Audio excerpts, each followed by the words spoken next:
couldn't resist it. I couldn't resist it. We're early. We're early. And I've got people sending me messages already. Is that to say, don't go on yet? It's too soon. Blessing Sean's already been there with a message. Hi, everyone. Apparently he's not feeling too good, so he won't be chatting much. Fair enough. Fair enough. Hello, Benjamin. Or should I say Ben? Sorry, it's Ben, isn't it? And Patrick. Hello, Patrick. How are you? Patrick. Yeah, we're both sat here ready to go, so we thought, why not go early? You never know. With any luck, we might get an early start and an early finish. Evening, Josh. Josh, if ever you fancy joining us, just let me know. You're welcome on any time. Hello, Victoria. Is it Vicky? I think it's Vicky, isn't it? I'm going to keep tripping up over people's names. I am. How is everyone? How is everyone? I noticed the Mechaconzilla listed Starfleet amongst his top 10 tokusatsu type shows, I think it was.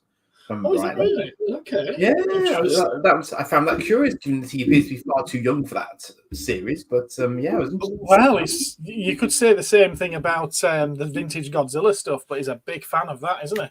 Yeah. And Ultraman, of course, that's his bigger one. He loves his Ultraman.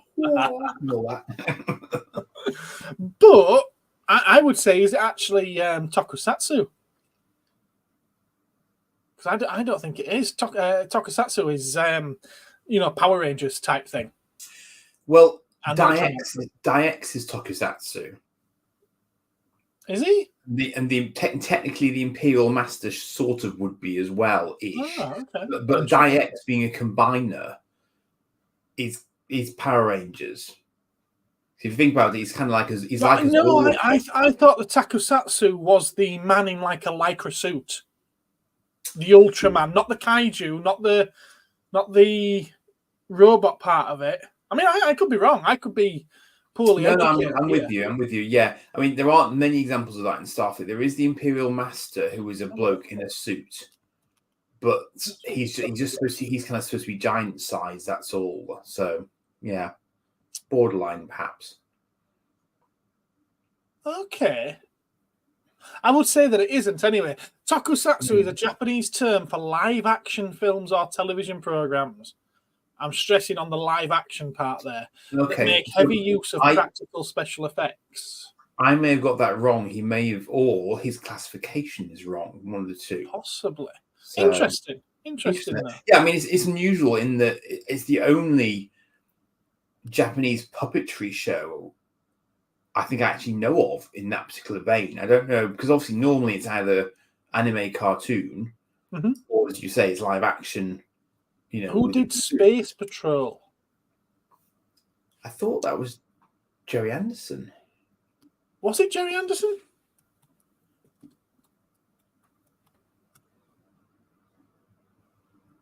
Unless I'm thinking of a different one. I thought it was 1963. In 63, wouldn't have been busy with something else. He was always busy, I think. Yeah. It's quite an early black and white one. It's British anyway. It's British, but it incorporates elements of Anderson's Super Mario Nation. But it isn't actually. Oh, right. That's interesting. I didn't know that. Okay. Anyway, we're going deep into something here, aren't we? Yeah. We haven't even started. Even LOWBOT. Right. Wow. The chat's gone mad. Highs, evening lads. Hi. Hellos. Yeah. Vicky has a question. What order does Star Trek movies go in as you're about to watch them at the moment? Would you like to name your era? Yeah, to be honest with you, films, they're numbered. Well, yes, you see, the original ones are, but the new ones are not. Well, the original ones are numbered 1 to 10, aren't they? Well, even that's not necessarily the case, sir. I would suggest that they stop at Star Trek 6. And then they go Generations. Yeah, which is 7. Yeah, but it doesn't announce itself as 7, though, does it? No, but I think anywhere that's going to be providing them will. Oh yes, they should in theory. Yeah, will probably display it quite. If you're go, watching it on either Netflix or something like that, yeah, go by year release. That'll give you an idea. Yeah, that'll do it. But they're pretty much numbered. The three modern ones are. New ones would it be Star Trek? Then is it Into Darkness? And then I can't remember what the next one's called. Beyond. Okay. Yeah. And then it stopped, didn't it? Mercifully. Yeah, they're still trying to get a 4th one working, but it's not happening. No, it's not. Seems to have stalled out, hasn't it? Seems to have stalled out. Does that answer your question, Victoria? Well, from William Shatner onward. Sean sent me a Transformer photo. I don't think I'll be able to share it, to be honest with you, matey. Motion picture, Wrath of Khan, Search for Spock, Voyage Home, Final Frontier, Don't Do It, Undiscovered Country, Generations, First Contact, Nemesis? Yeah. I missed any? No, Insurrection. Insurrection, thank you. Yes. Insurrection is 9. Nemesis is 10. Yeah. Sadly, I'm not able to share photos. I haven't got it set up to share photos. I need to get my head around that one, Sean. I really do. It's got some old file format choices, hasn't it? As I recall. Yeah, and I think because I use a Mac as well, there's certain elements of the Mac not letting me share my photos with an online provider without me changing some settings. It can be done. I just haven't tried to do it yet. Unhelpful, yes. LOWBOT! You're another one. You just let me know when you want to hop on here and have a chat, and you are welcome anytime, sir. Anytime. Invites going out left, right, and centre. Let's build a new Cosmic Council. seems to be down by half. It's a vintage 84 Wheeljack. Yes, I can see that from the picture. Yes. Richard Curtis, you've done some interesting films, haven't you? Went to Cosmic Toys for the first time just over a week ago.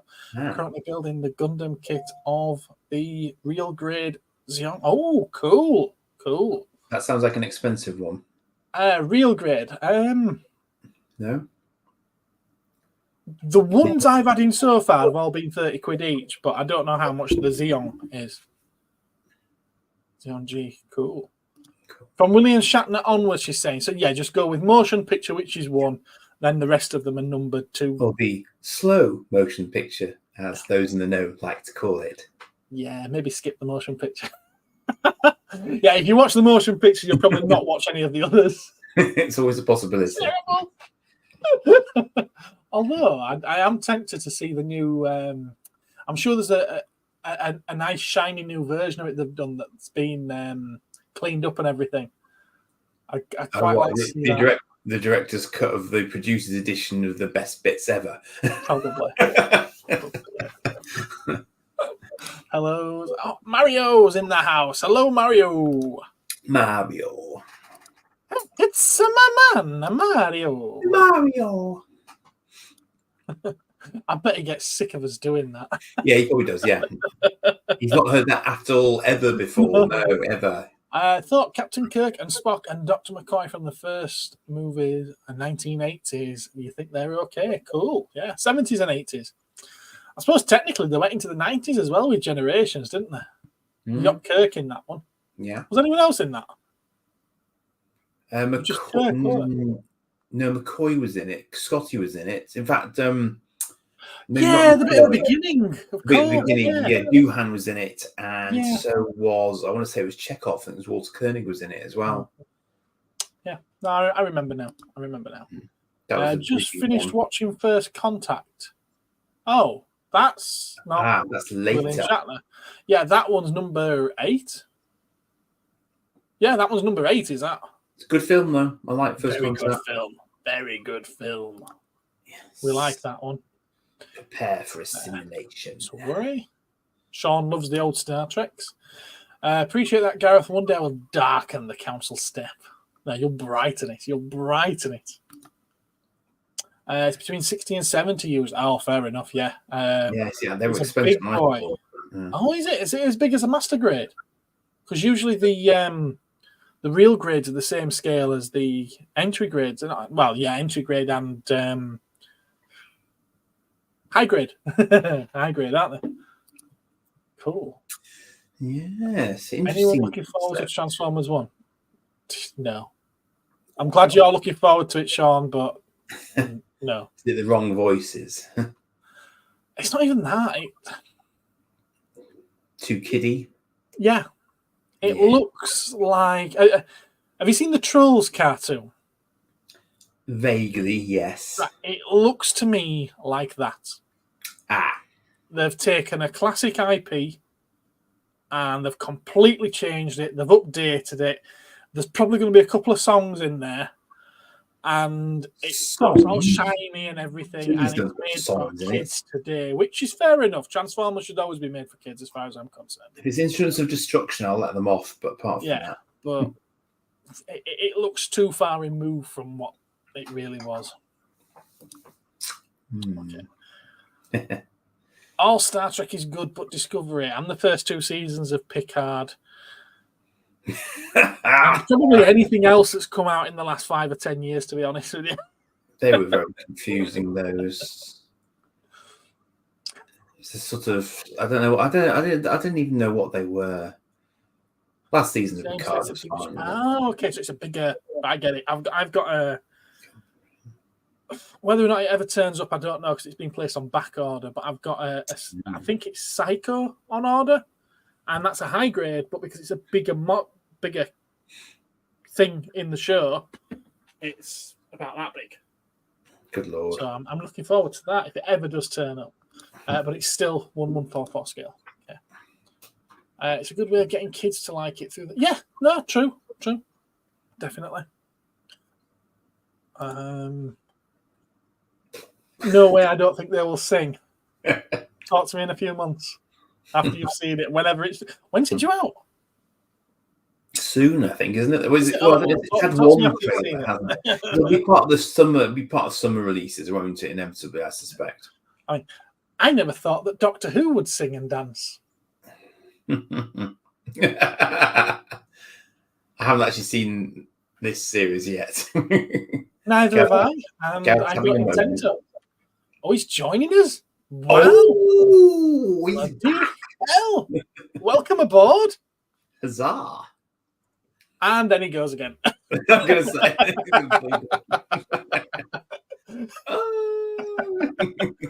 Hello. Hello. How are you all? Very good. Well, even better now. Even better now you're here. Are you here for the duration or just popping in? No. Pardon? Are you here for the duration or are you just popping in? We'll see how it goes. Fair enough. See how it goes. I'm loving nice the subtle product placement there on the shelf to your right, sir. You're right. You're right. I'm always right. Thank you. I know that, but you're the right. Hey, it's a mug. It's mug, yes. When I have a refreshing beverage, I like to have my refreshing beverage in my Volkswagen merchandise cup. That's nice. Which is available to buy if anyone wants to click his link from his channel. Yeah. Indeed. How is everybody? How are you both? We're good. We're just saying we're tired. So you can inject us with some extra energy. That would be marvelous. Got some energon going. That would be super. Is that the time? Right. What? So what are we talking about? Well, there's no topics. Strangely enough. It's what? Sorry. We're responding to the chat because I had no. I think I'm running out of ideas to come up with for chat topics now. So I thought we'd just wing it. Got an idea. Oh, right. Andy can fill us in, but I'll just answer Sean because he's asking if Star Trek Lower Decks is any good. I've not seen it, but everyone I've spoke to has said that they've enjoyed it. I like it, Sean. I like it. If you're into your next gen and into your Deep Space Nine, you will appreciate many of the cunning in-jokes that are featured in the animated series. Yes. Right. It's no reference there as to whether or not the stories are any good, but there we go. Well, no, I think they're not bad. They resolve over the period of a season, so they're trying to do the little mini arc thing. But there's some good gags in it, and it's it is what it is. And if you are of that era, I think you do appreciate it. So yeah, it's all right. It's all right. I've not seen it. It's so. Why is that what we were talking about? Is it Star Trek? Was that the topic? No, it was just a question that Sean had asked. Yeah, we've just been meandering. We're meandering where the chat takes us. Right. So the thing I had half a thought about was what is the item of which you've had buyer's regret the most? I haven't got mine yet. That you were giddiest for, but you haven't. But it didn't turn out to be what you'd hoped for. That sort of idea. All right. Yeah. Okay. Yeah. I can't say that. I'm kind of struggling to think of one. I must admit. I suppose my bugger old Babylon 5 station, but that's not exactly an item I bought as such. But that was irritating as all hell. But yeah. Well, good evening, Rudy. Good evening, Rudy. If I may, I would say, I can tell you mine, and it was the SH Figuarts,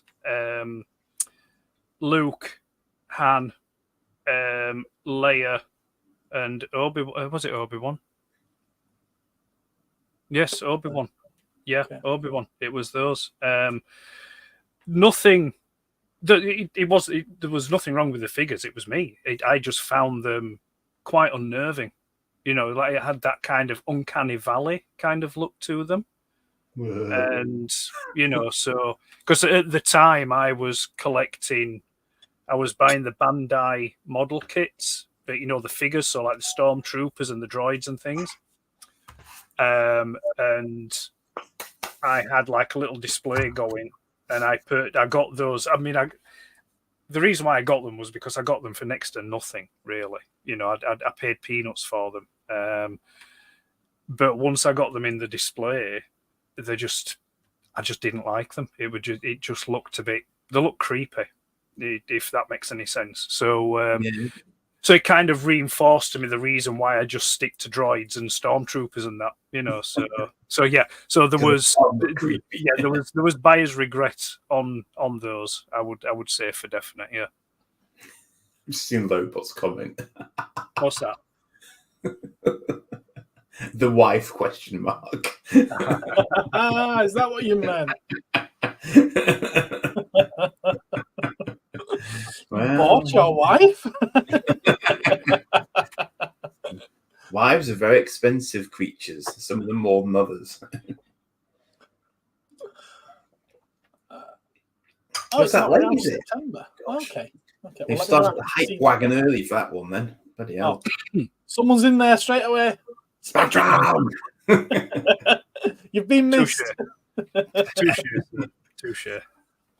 Victoria wants to watch Transformers, but she's not sure if it will ruin the others for you. The others being Transformers, but I'm not sure if it will ruin the others. You mean you want to watch the Transformers 1 animated thing that I was talking about earlier, but you're not sure if it will ruin... What, like the Bayverse? It's a separate thing. There's many different series of Transformers, and none of them are connected until you get later on, and they try and tie them together. Yeah, so yeah, they're all separate things. Yeah, I don't see us spoiling anything. I suppose you could watch Transformers 1. I think because I believe it's tenuously linked. I've heard it written. I've seen it written that it's possibly meant to feed into kind of like Rise of the Beast. It's like a prequel to that. Whether that's true or not, I don't know. But I would say just viewing it as it is, it's pretty much self-contained. There's elements of other stories from other continuities that seems to have found its way in there. So there's nothing new or revelatory in it. It's just but they just seem to be going a different way around to it. I mean, the positive thing about it is, it will bring new fans in, new younger fans to the franchise. Yeah. I think that's its goal, isn't it? Yeah. Is it Wardle? The older guard. The older guard will, some will like it, some won't. it's just the way it is. So we wanted to see with the kids, I think, won't it? If you're of a certain age. I think so. Was it War Dawn that was the one with Lita 1 and stuff in it? Or was that, am I thinking of something else? Yeah, Lita 1. Well, yeah, she was called Ariel in War Dawn. And then obviously they were shot, killed, or whatever by Megatron and his Decepticons. And, I think you just see in that particular episode, you only see Optimus Prime get resurrected. But I think if I remember rightly, towards the end of the episode, there's a shot of Alpha Trion saying something, that gives me an idea. And I think it's to insinuate that Ariel is repurposed into a Lita 1, Okay. So, but then you have the big Dion question, which he was the third robot in that episode. His colours would suggest that Ironhide, because he's that orange and bluey colour. But then some have speculated that he was remade into Ironhide. Others have speculated that he's been remade into Ultra Magnus. So, but there's no actual fact or any 100% certain theory kind of thing. But yeah, I think you'd be able to go and watch that and not spoil anything.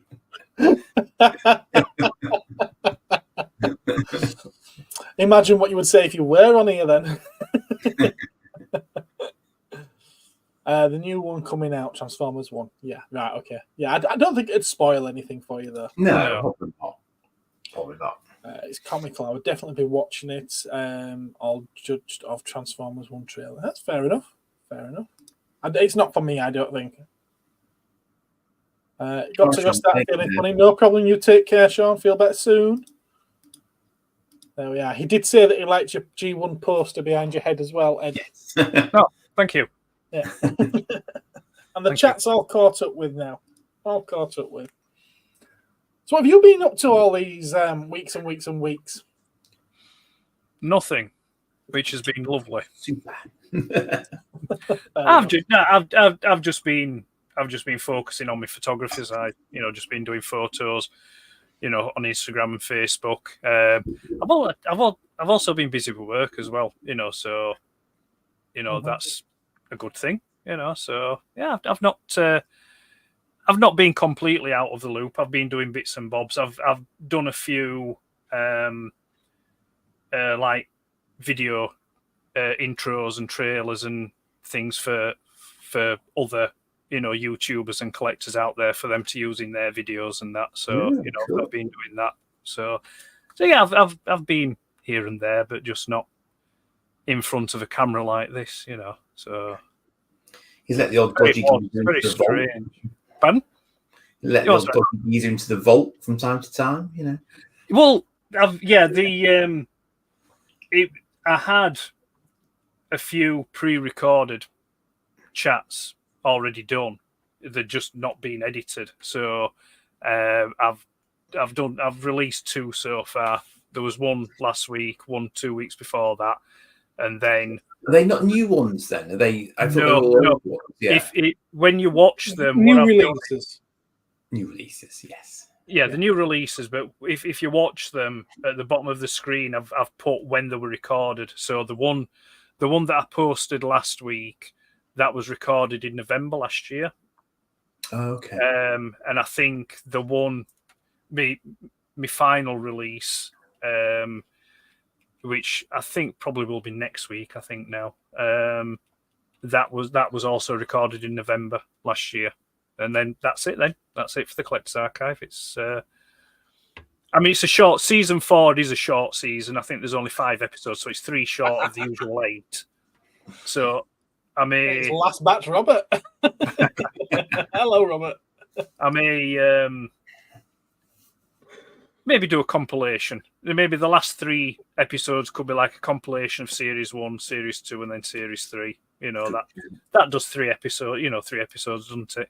And gets it up to the 8, so then I can, But I don't know. We'll see. But I have ideas, and hopefully, if everything's okay, there is content coming in September. What's that? What's LOWBOT put? It's good to see Ed Hall. He thought he'd locked yourself away in the vault by accident. It's taken this long to dig you out. Well, the vault keeper, bless him, he did try. He's still rattling about. He's still. I mean, he'll turn up from time to time, I'm sure, but he's on shutdown mode for a bit. He's the vault keeper. He's old and he's tired. Yeah, he's old and he's tired. He needs to recharge. But yeah, so yeah, that's what I've been up to.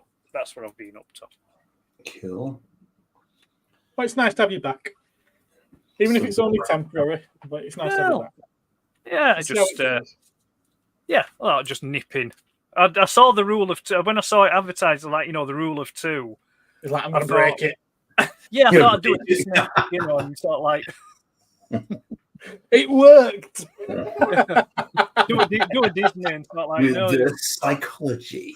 Yeah, no rule of two.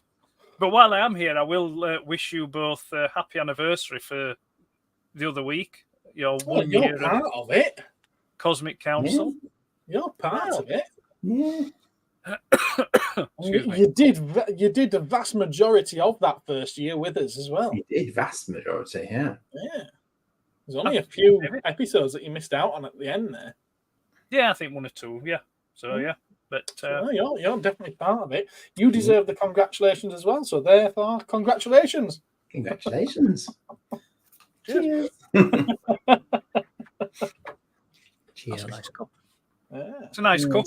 Chat's gone quiet now. Come on, chat. Yeah, chat's gone sleepy time. Anyway, Andy, you did ask a question, didn't you? Yes. Buyer's regret or buyer's remorse. Yeah. There is something that I have buyer's remorse on, and I've not even got it yet.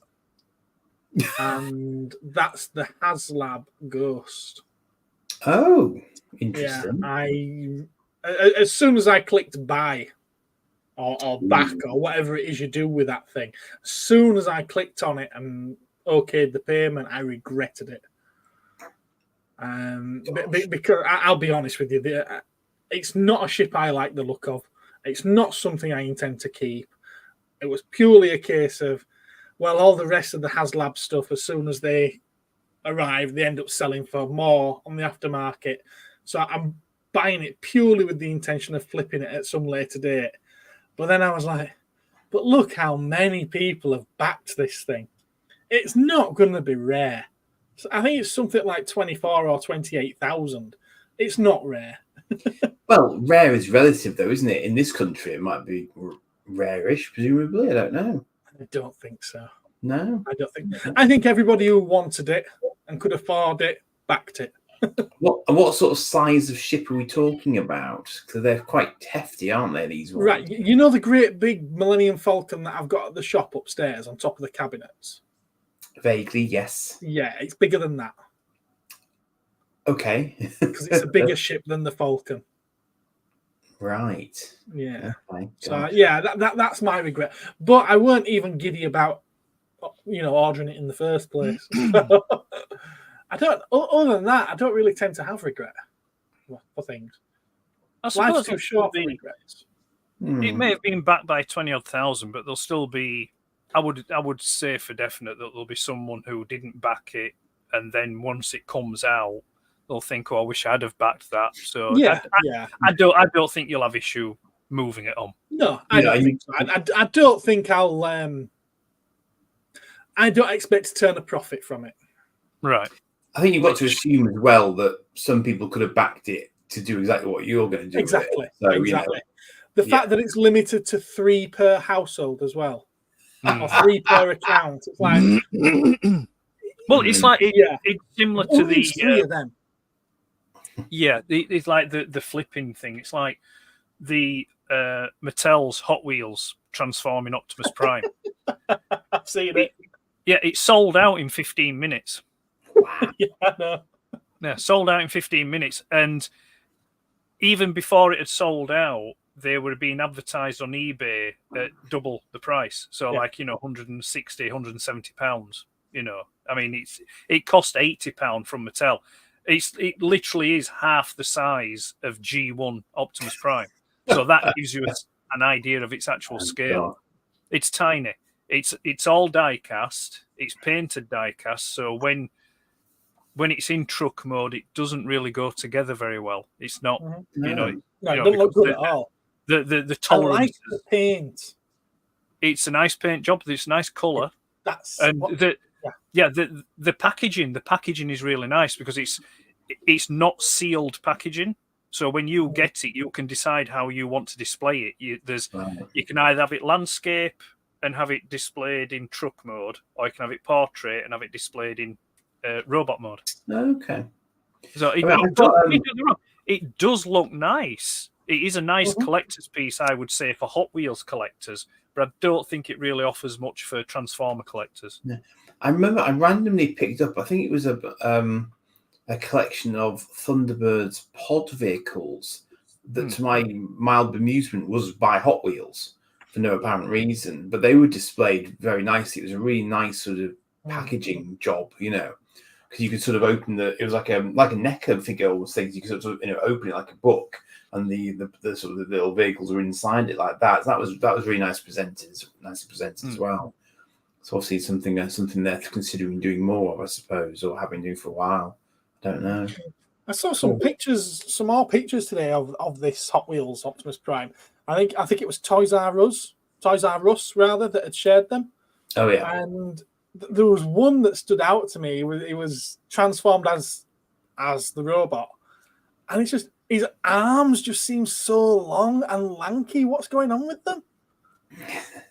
Yeah, but to be fair, it looked like he could scratch his ankles without bending over. Yeah, but when you have G1 Optimus Prime with his arms straight down, they do look quite long as well. This looked more so. It's maybe because, like with the extra fists, put the fists on, because it's a part former as well, so you have to plug the fists in as well. Yeah. But yeah, I mean, it's obviously been popular because it's sold out. Well, To be fair, that is a thing with Mattel. Whenever they do this, they had the same problem a little while ago.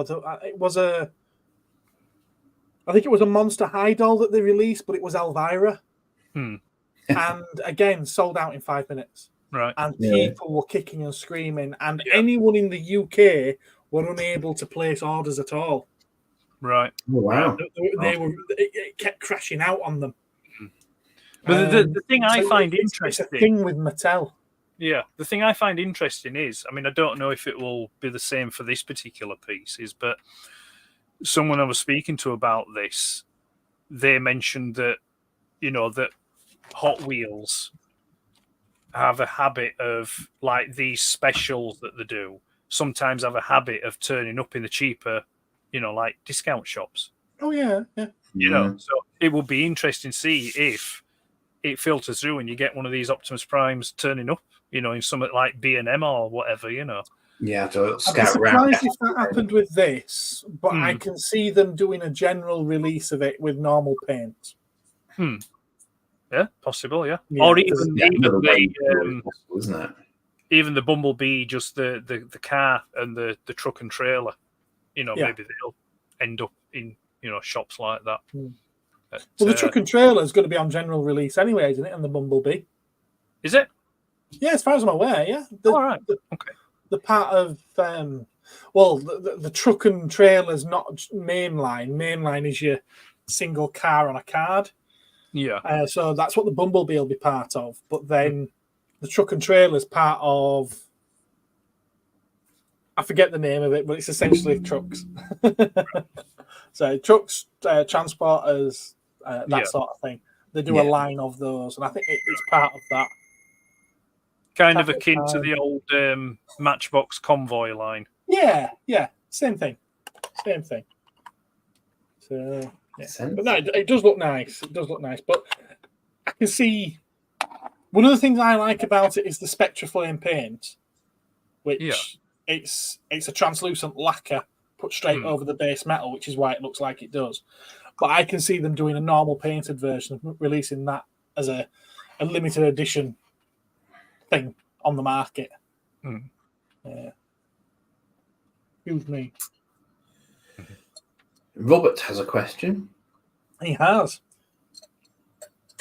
I've got absolutely no idea. No, that's not my area of expertise, I'm afraid. Is Brawl the Combaticon? Yeah, he's one of the Combaticons. No, he's Not one of in the movies. Yeah, No. yeah.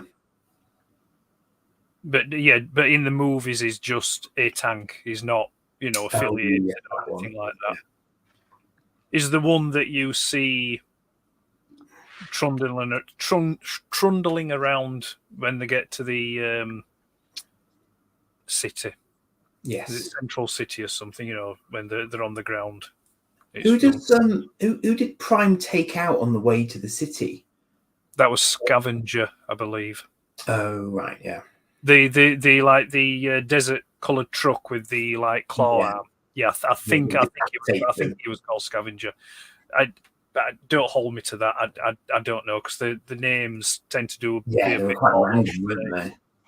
Shorzy are saying fourth quarter of this year, so that's what, October to December, right?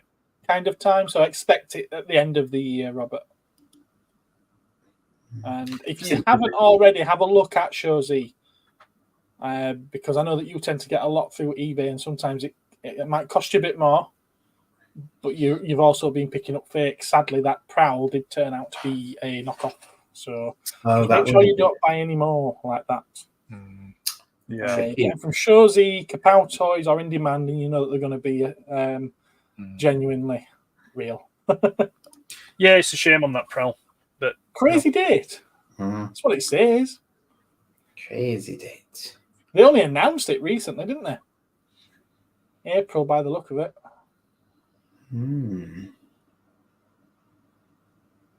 So yeah, no way. He's getting a 1-star review. I would have thought by now you'd already left him a review. Never mind. Hoop happens. It does. It happens. I mean, it's entirely possible. I mean, if this eBay seller is kind of an eBay trader, it's possible that he bought it without knowing. Yeah. Maybe he's someone supplying him with it. That's the thing with the majority of the knockoff masterpiece figures. They are so close that you do have to be really careful, and unless you know what you're specifically looking for, it really is quite easy to get tripped up with it. So, but it's a shame. It happens to us all, at some point. LOWBOT's throwing a good question out there. He's tempted by the Sideshow Collectibles outlaw Josie Wales. Can't beat a bit of Clint. And he loves the movie. Anything you'd like to see as a hot toy from a movie or TV series? That is... I don't know. Movie or TV? I'd maybe say the droids from the Black Hole. I think they'd be quite nice in hot toy scale. I mean, Maximilian, maybe a bit, not much accessory wise there, but you get them with, Vincent and Old Bob. But then the I want to call them the Star. Are they called Star droids? Wow. Yeah. I think they'd look pretty cool as a hot toy. So yeah. And I think, if I remember rightly, I mean, I could be wrong on this one, but I'm pretty sure I read somewhere that the design for those Star droids was based upon some early Ralph McQuarrie art for potential design for Stormtroopers. Wouldn't surprise me. Surprised. But I could be wrong. I may be remembering something I've read incorrectly, but I want to say that I kind of recollect reading that. Well, Huey, Louie, and Dewey. Yeah, Silent Running. Yeah, from Silent Running. Yeah, that looked nice. I don't know. I mean, human characters. I mean, I suppose it'd be nice, for like the TV fans, give some characters like, I don't know, Magnum or, the A-Team, a bit of love. Yeah. Moonlighting, a bit of Bruce Willis and Sybil Shepherd, just, I don't know. I The mean, Hoff. We need Michael Knight. Yeah, Michael Knight, yeah. Yeah, and the car. We need Kit. A Hot Toys Kit. Yeah. You know, Stringfellow Hawk and Yeah. What's amusing is a Hot Toys version of Kit would probably be more expensive than what the studio paid for the Trans Ams back then. Yes. Yeah, it will be. Yeah, most definitely. Well, the ones that fell off a train, they bought them for $1, didn't they? $1 a piece. Was it $1? I knew it was cheap. I didn't realise it was as little as that. Yeah, it was $1 a piece. They couldn't sell them commercially, could they? So they just kind of wrote them off effectively. Yeah. But the condition of the sale was that once they'd finished filming, they had to be destroyed. Yeah. I've got one. Touch of Frost. David Jason. I suppose for Hot Toys, I suppose it would depend greatly on whether or not they'd be able to obtain the license, to do it. Because I mean, especially when it comes to like TV stuff, maybe who owns the rights for these things now, and so. But movie-wise, I mean, the Black Hole stuff wouldn't be difficult because it's Disney, So yeah. I'd like the 8 classic Doctor Who. Doctor. Yeah, I'd like them. I would like someone to finish off the big Chief Studios line. Yeah. Bring the ones out that they started. That'd be nice. A Hot Toy Cyberman would look quite nice. Ooh. Wilma Deering. Wilma. Or was it no just Starfighter either, mind? Or Hawk's ship? Yeah. Cool. A Hot Toys Tweaky. Gosh. Yeah. I mean, I'm sure there'd be lots of collectors that would like a Hot Toys Wilma Deering as well. It would sell. Let's face it, it would sell. Yeah, it would. It would sell. Yeah, it would sell. Yeah, there's lots of stuff. I mean, maybe not Hot Toys because it'd be too big, but I think I'd like to see, even if it's a model kit or something. But do you remember the old show Tripods? Oh yes. I've got the soundtrack downstairs on single. Yeah, I'd like to see some, a masterpiece style or scale kind of tripod. Even the ones from the Jeff Wayne's War of the Worlds. That's one I've still to watch. Is that Tripods? Right. Yeah, I've not managed to come across that one yet. But no, interesting. Yeah. I don't know. Did it get a release? You can get it on DVD. Yeah, you can get it. I mean, I did watch it, back in the day when it came out, but I only remember it vaguely. I remember the cats. The tripod aliens, when they're not in the machines, they just look like 3 legs with an eye, and the eye's like red, green, and blue. It's like cut up into thirds. But other than that, I can't really remember much of the storyline, to be fair. I think I've got the book somewhere. I think I've got the book it was based off somewhere as well. Was it 83? Was it that came out? Was it 83? Could well be. Good year. Oh, good year for tyres. A good year for me. Oh, sorry. Robert, I'll never know now if all these other ones are official. I'm sure most of them, if not all of them, will be. Lynch the man. Gizmo or a gremlin? Yeah. Yeah, why not? Mm-hmm. Yeah. Definitely. Yeah, definitely. Although, would a Hot Toys Gizmo just be an accessory? Because it'd be like that big, wouldn't it? Yeah, maybe an accessory to, like, if they did like Billy Peltzer and things like that. Yeah. Or the Invincible characters. Hot Toys? Yeah. I'm not saying it couldn't be done, but I think because of the lack of detail needed, you could be able to get a good quality version of them because they're animated. You'd be able to get a really good quality version from a more affordable manufacturer than Hot Toys. maybe sideshow, or maybe. I mean, if you're going to do a Clint, it'd be nice, like if they did, because I suppose once you've got the mold or the likeness for Clint, then you can release other Clint characters. So, like a Dirty Harry, Hot Toys. I mean, you could do all sorts off the back of it. But Highlander. Highlander, yeah. That'd be cool. The only problem is it's going to be really limited edition because there can be only one.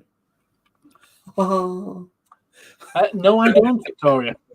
Removable heads as well. Yes, of course. Minder, Terence McCann, and Mr. Daly. Doctor Who's a great shout. Only Fools and Horses Hot Toys. You can get the little 3-wheeler Reliant. Thundercats. Again, I'll go back to what I said about the Invincible one. When they've been animated ones, you could get them done by just with good quality by a cheaper manufacturer. But yeah, definitely a 1/6 scale set of Thundercats would be nice. Yeah, if you do that, then you go modern ones as well. This is going to be so easy for all of us. We're all going to have the same answer, Robert. What's your favourite number 1 Transformers movie that you loved? The only Transformers movie. The 86 animated one, of course. As in Transformers, the movie. I think I'd have to go for Dark of the Moon. Liar. Yeah, I'm the heretic. There is a Dirty Harry doing a series of the whole series of Clints. Cool. Although I know it's Joe. How are you? I know it's not technically a movie, but happy birthday! I still like Arrival from Cybertron. Right. Okay. Yeah. The first 2 episodes. Yeah. Sorry. The first 3 that they like cut into a. Yes. Do you know what? I saw a clip of them doing that in cinema on YouTube the other day, and it had Skywarp bringing Megatron back online, and that just occurred to me. You could do a what if where Starscream got woken up first, because that could have gone very differently. Yes, it could have done. Yes, yeah, very much differently. If you're going to do a Garboid in Hot Toys, how about the shark from Jaws? The whole point is to make them look as screen accurate as possible. You do not want a screen accurate Great White from Jaws. Even Spielberg was disappointed with it and tried to hide it, which works in the film's favour. Yes. Well, maybe it'd be a cheap Hot Toys, wouldn't it? You could just get a bit of simulated water with a barrel off the top. What about a well-fed critter? Oh yes, yeah, I like critters. Didn't you have a critter in once? Yeah. I won't deny it. I got them from Temu. They keep selling, so I keep ordering more. Temu one, wasn't it? And your favourite Transformers shows? Ooh, Beast Wars for me, and probably followed closely by Prime. Yeah, see, I think I haven't seen any of the really, really modern ones, and I'm aware that there are more, of course. I know there's isn't Armada thought of quite highly? It's getting there now because the kids that grew up with it are getting to the age of wanting to collect things. It seemed very, very gimmicky to my mind. Yeah, I didn't what little I saw of it, but yeah, I suppose for me, obviously G1 is very much kind of core memory for me, but I definitely enjoyed Beast Wars, even though the animation looks kind of clanky now. It's still in continuity from my point of view, my headcanon, so I don't have any problem with it whatsoever in that sense.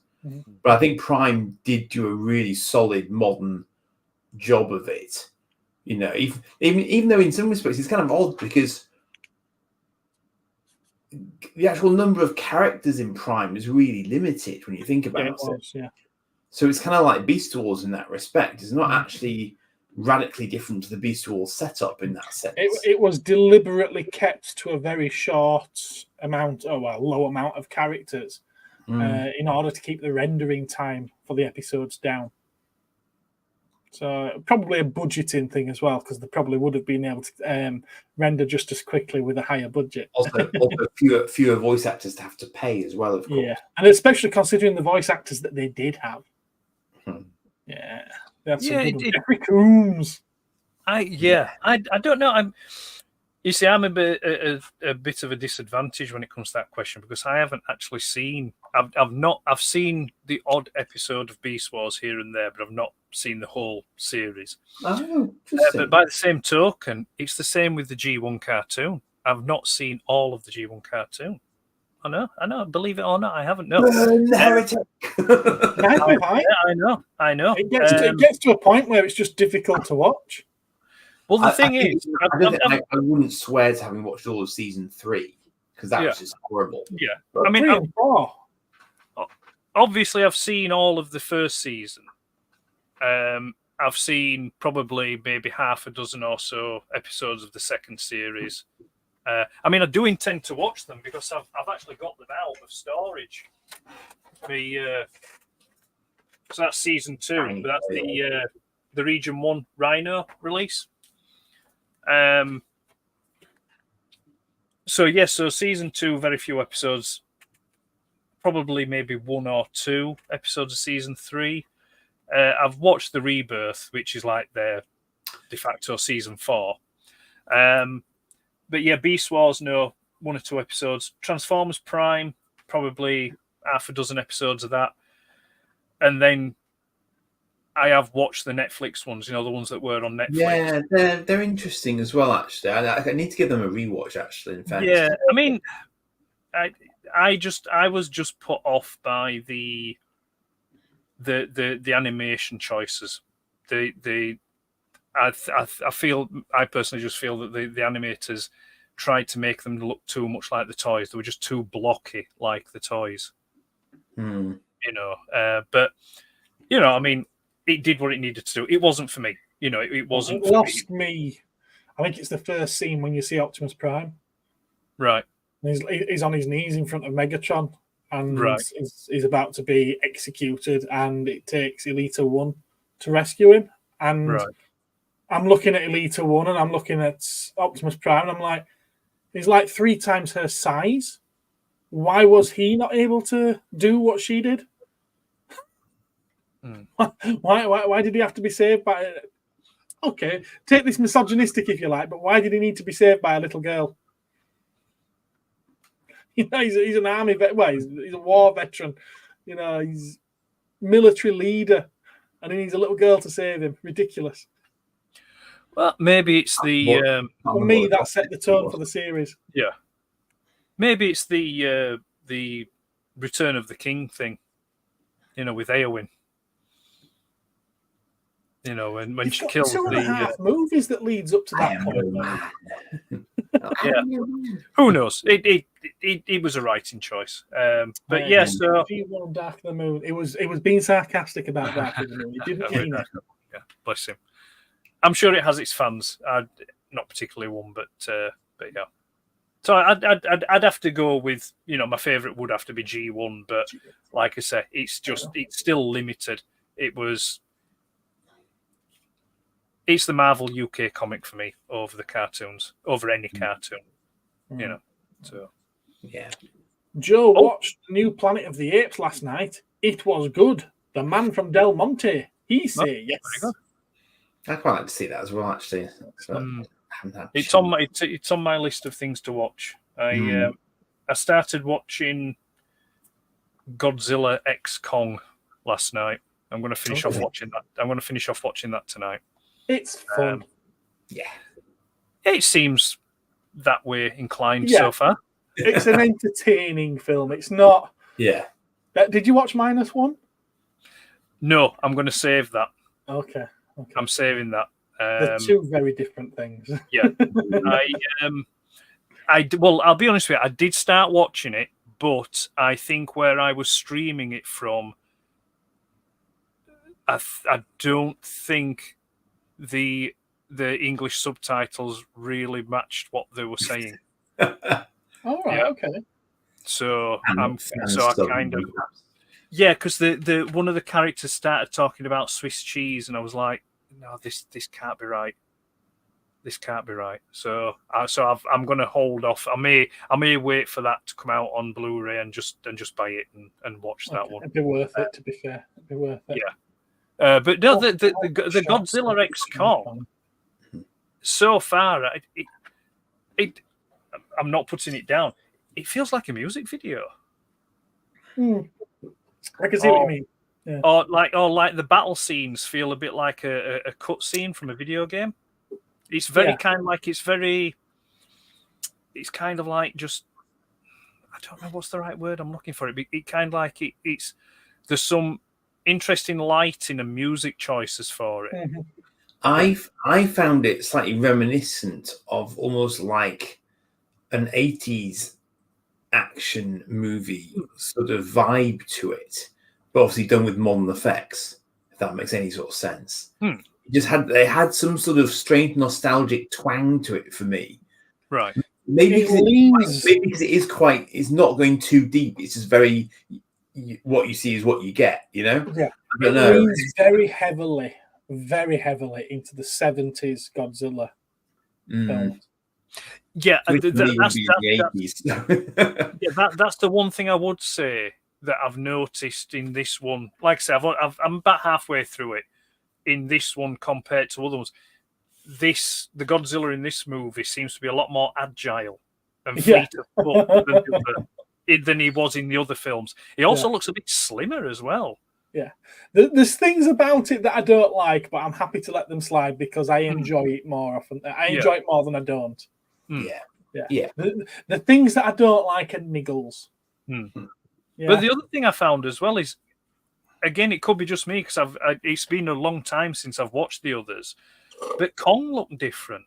Have they redone the modelling for Kong? I don't think so.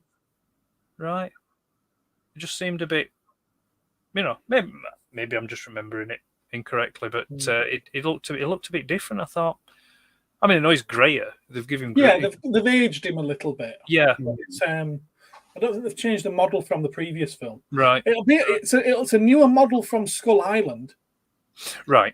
Because from Skull Island to Godzilla versus Kong, they've almost tripled his size. Yeah, I reckon. Just so that he can stand toe to toe with Godzilla. But didn't they say in Skull Island that he was still growing? They did, yeah. They did, but I don't think that they were kind of referring to the fact that he was going to double or triple in size.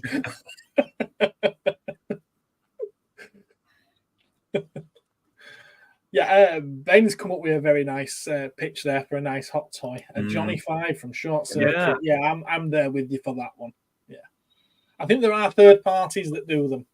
It looks like it resembles. Yeah, I'm there with you for that. Or even a die-cast model kit. Ooh. Robert loved G1 and Prime, but has a soft spot for the Transformers animated from 2007. Fair enough. I didn't like that. That's where it's kind of like really stylized all the characters. But, yeah. You were the target audience at the time, Robert, so perfect for you. That Transformers animated, though, did have some nice looking toys for that line. It did. It did. Loin. Pork loin. It That's did. from my tea tomorrow. The Dinobots were pretty cool for that line. Yeah. I mean, they only did the 3, but they only did 3, didn't they? Did reappear in the cartoon? No. Grimlock, Slag was probably Slug, and Swoop. Yeah, because they made. No, it was Snarl, because they changed Snarl to the Triceratops, didn't they? Oh, that's confusing. Right, so I got the name right, but I meant Triceratops anyway. Yeah, right. Yeah. I think that's just come to my mind as that now. I think it was definitely Swoop and Grimlock, and I think it was Snarl, but it was the Triceratops. Okay. But no, yeah, there were some nice toys. The Joe Prowl enjoyed the Netflix series. Fair enough. Hello, Eve. How are you? Hello. Yeah, the Prowl from the animated series is still there's still a lot of collectors out there that hunt him down. Oh. The samurai version, I think it is, because there was two. There was normal Prowl, and then there was samurai Prowl, and I think it's the samurai one that they chase. It was quite a rare figure at the time. It's a popcorn movie of GK, definitely. GK. Embla, hello there. You wish to communicate with others in the chat, you may want to hop streams, but if you want to continue supporting Andy, stay there. Hell where you are.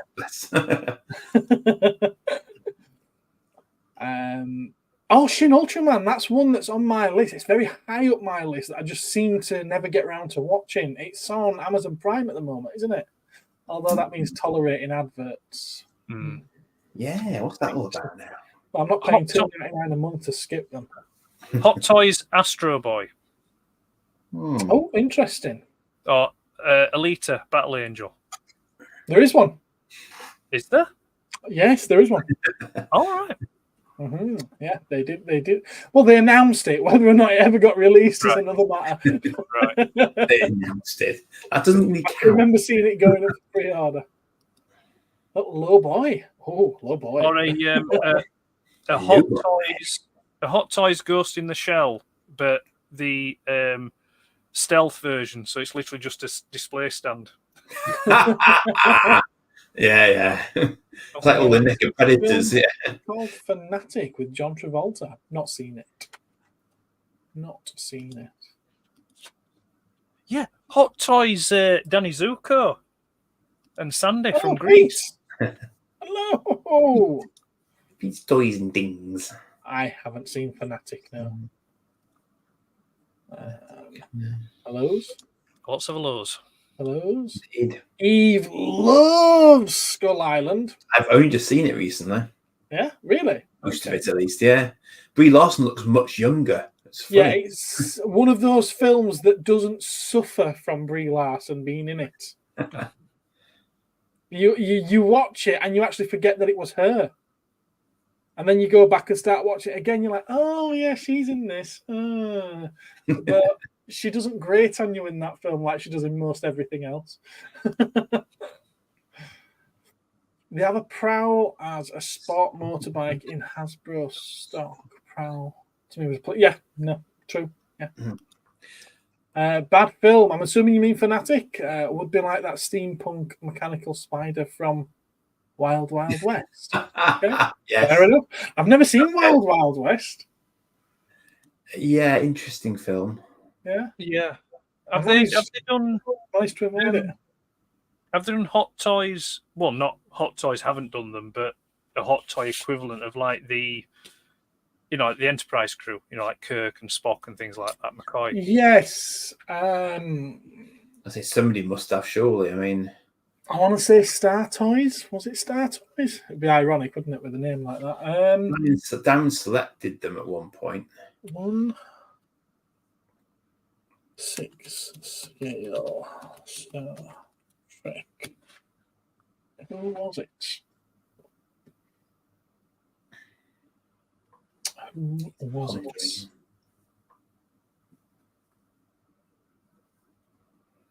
Feel free to talk among yourselves. Yeah. No, actually, I was cogitating other things that that could be done. What was I thinking of then? It's gone now. Oh, it was EXO is the name of the company, an Italian company. Yeah. How about a Hot Toys Commander Macara? Are you perving? By your divine guidance. That's Orion, actually, but anyway, yeah. So apparently Travolta plays an artistic fan or autistic fan? Artistic fan. Who Starker? I'm actor. Okay. Who stalks an actor? Stalks an actor. Ah, okay. Possibly. It's awful, apparently. Okay. All right. Thanks for sharing. I used to have all the Transformers animated figures, then sold them to me years ago. Did you? Good lad. See, you've been doing it right all these years. Cat, hello. How are you? Meow. Cat is here. Everyone loves Cat. Bless you. She heard Godzilla mentioned and she came a running. She did. She did indeed, didn't It's she? a kind of magic. Bless. It's a kind of magic. Did you have any more wonderful ideas for conversation? In fact, did you even pitch one, Andy? Oh, what, sorry? Well, you came up with a conversation topic earlier, and I don't know if you actually pitched one. Yeah, No, in terms of remorse. Remorse. Buyer's remorse. What have you had buyer's remorse with? Everything he ever bought from me, probably. No. Well, I really love this. This is cool. It's like cheapest chips, and I still really love it. It still frightens me every now and again when I've forgotten where I've put it. It is a cool toy for them, isn't it? It's incredible how cheap they are. Yeah, I know, it's crazy. I saw one literally was going for a penny on eBay, and I thought, they're not even that much on. I was just going to say they're not even that much on the aftermarket. It's just ridiculous how cheap they are. No, I was trying to think if there was ever a Transformer that I got sort of back in the day that I just thought, oh, that's a bit rubbish. But I think I avoided something like Galvatron. I would have kicked myself if I'd ever bought it because he was nothing like he was in the comics. You know, just sort of deeply naff. I mean, I think Astro Train was probably a bit pants in G1 mode because the actual robot wasn't up to much. The sort of shuttle was kind of all right, but you know, and then he was a train with jet thrusters on the back. Yeah, train tracks all over the place. That makes perfect sense. Gotta go faster. But especially in America, when they don't actually have that many, don't have a really good railway system, do they? Even today, they don't. No? I mean, the thing with the Astro Train toy, like Blitzwing, you know, it suffers from the fact that it's old Diaclone stock. You know, it's an old Diaclone toy that was repurposed, so you know, it wasn't really meant to be, you know, that kind of thing. Yeah. Yeah, interesting you mentioned it. Yeah, stupido. Yeah, I didn't buy it, but it was, I think it was a birthday gift.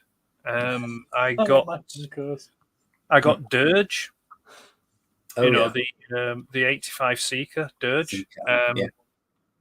And you know, everyone wanted Starscream. You know, you wanted Starscream because he was, you know, the known character. So it was like, I was grateful for it, but it was like, it wasn't Starscream. No. It wasn't Starscream.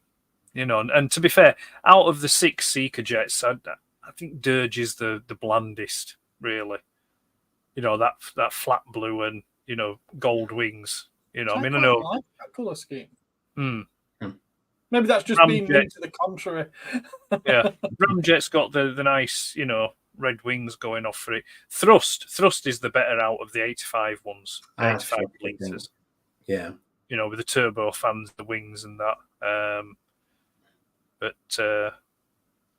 But yeah, that was. I think no, I don't have it anymore. No, that's gone. It's gone as that. I might have buyer's regret when my Mariners auction stuff comes. That's a distinct possibility. Well, yes. But I kind of know that, though. So, did we know that they made a G.I. Joe figure of Channing Tatum? Well, they probably made a figure of his character. Yeah, I remember the small one that they did. I don't think they've done a classified version of it, though. What did I get from that? It's that long now. I can't remember what I got in this Ancient Mariner auction. I think it's all vintage Gundam kits, which, because they're vintage, I won't want to build. I think you said that. Yeah, you said it was the vintage kits, wasn't it? Well, I got one thing. I rescued something, and you know how Mark was doing video on it at the time. That's a good one, Ben. That's a good one. Go on, Andy. Yeah, and I was just sort of saying, don't mention it, because I was hoping to God no one would start bidding it up off the back of Mark mentioning it. So I was like, please don't. Well, I wouldn't have bid on it at all if Mark hadn't mentioned the auction. Oh, interesting. Well, no, I had mine it quietly for a while, So I wondered if someone else would have clocked it, because it was a fascinating range of stuff in it. I mean, it's got some amazing stuff. Yeah, really has got some amazing stuff. But fortunately, an awful lot from Japan. But I got matchsticks and I propped my eyes open, so it was getting that late. No other bug was still awake to actually bid for some of the stuff towards the end. So some of the stuff I got for a tenner towards the end. So it was just like, it was no brainer, but it wasn't in great shape. But I just thought it'd be really interesting just to get it in the hand, to sort of just have a look at it, I dare say a lot of it I will try and move on again. For I'll be able to. I don't know, but we'll see.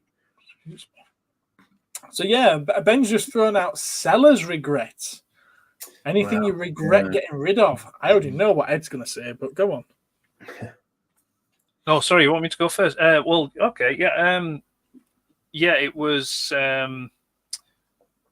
from the 2000 Japanese Toy Fair. They did they released quite a few Transformer figures.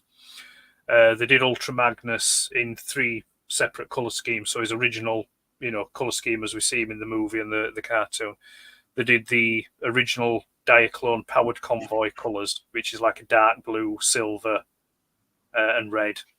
And then they did one which was called Shining Magnus, which is supposed to be how we see Magnus in the 86 movie when the Matrix is shining up on him, kind of thing. It's basically it's yellow translucent plastic, and I had all 3, and I sold the Shining Magnus one. Shining Magnus one was limited to 1,000 pieces worldwide.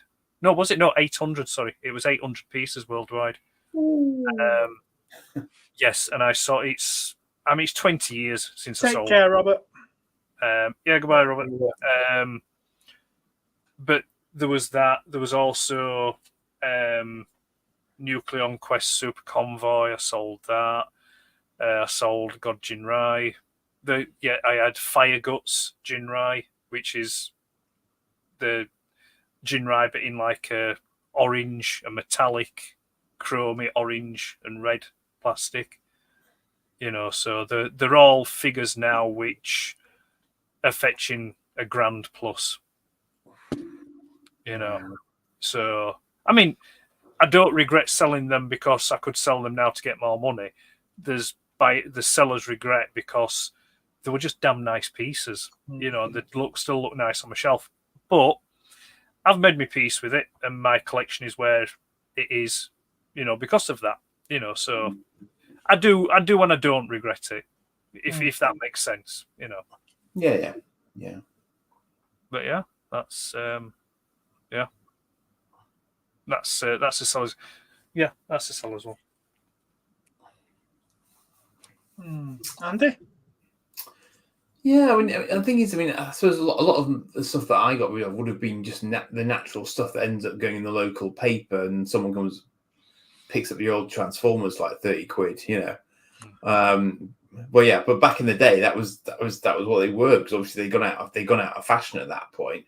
So your mum and dad don't know any better, and they're sick of the sight of them, so they just want you to get rid of your old kids' toys, don't they? So I remember I have quite a clear childhood memory of them being sort of lined up in the lounge at home, ready for someone to come and have a look at them with the view to making an offer on them, sort of thing. So I had sort of Soundwave and the cassettes, and Mind Wipe, I think, was one of the last ones I had, and he was in there, and Trigger Happy, and sort of just a lot of bits and bats, that went. Unfortunately, I'm trying to think if there's anything really significant that I would have had. I once had a Battle Beast, sort of one of those laser beasts that has the hologram in the chest and its war chariot thing that I picked up in France on a school trip. I brought it back with me, not knowing that obviously years later they'd be quite sought after, as little things go. But I think those are one of the more unusual Battle Beasts. The laser beasts. Yeah, they seem to go quite a lot individually these days. So that obviously would be one thing. But in terms of sort of consciously selling, I've got a Jetfire back now, but I think probably selling my Jetfire was quite hard, because that was the one Transformer I did manage to hold on to for the longest. And then I sold it and his armor as a separate bits, and sort of saw that go out the doors. That was probably quite hard because he had real sentimental value for me. But obviously, I've got him back since, so it's kind of that's one of those sort of what goes around comes around sort of thing stories, I suppose, with him. But yeah, I mean, nothing sort of recently that I've had to sell. I mean, I'm getting the that A-team chopper that I got.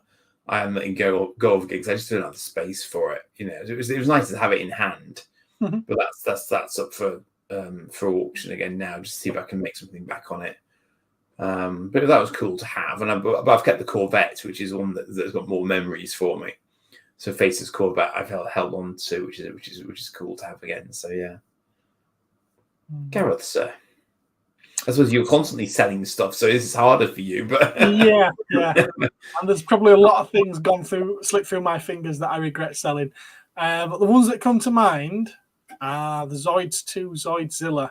Oh, God, you're still bitter about that. Yes. I had one where the first one I ever had, the box, I picked up off the car boot sale for £3. Imagine. It was boxed, and inside everything was still on sprue. Never been built. And yeah, I had no interest in it at the time, but I always preferred it to the original Zoids just because of that chrome. Yeah. And I wanted to build it, but I can't build it. It's a vintage toy. It's never been opened. It's this, that, and the other. And I've still got that itch to build it, which is why I got that reissue non-chrome one at the Birmingham Toy Fair. I will get around to it. I will get around to building that. And then I got a built one again, didn't I? Which I had that, and I had, I think it was Iron Kong, essentially Gore. And yeah. I let Joe from Leicester Vintage Toy Shop buy it. And yeah, I regret selling those as well. Particularly the Zoidzilla. Yeah. But it is what it is. There's loads, but I mean, you see them on eBay, like not all the time, but there's a really thrumming secondary market in the old Zoids on eBay. So you don't tend to see any unbuilt ones though. No, that's fair. One thing is one. If reasonable space was not a problem, say up to 3 to 5 meters, what would be your chosen diorama?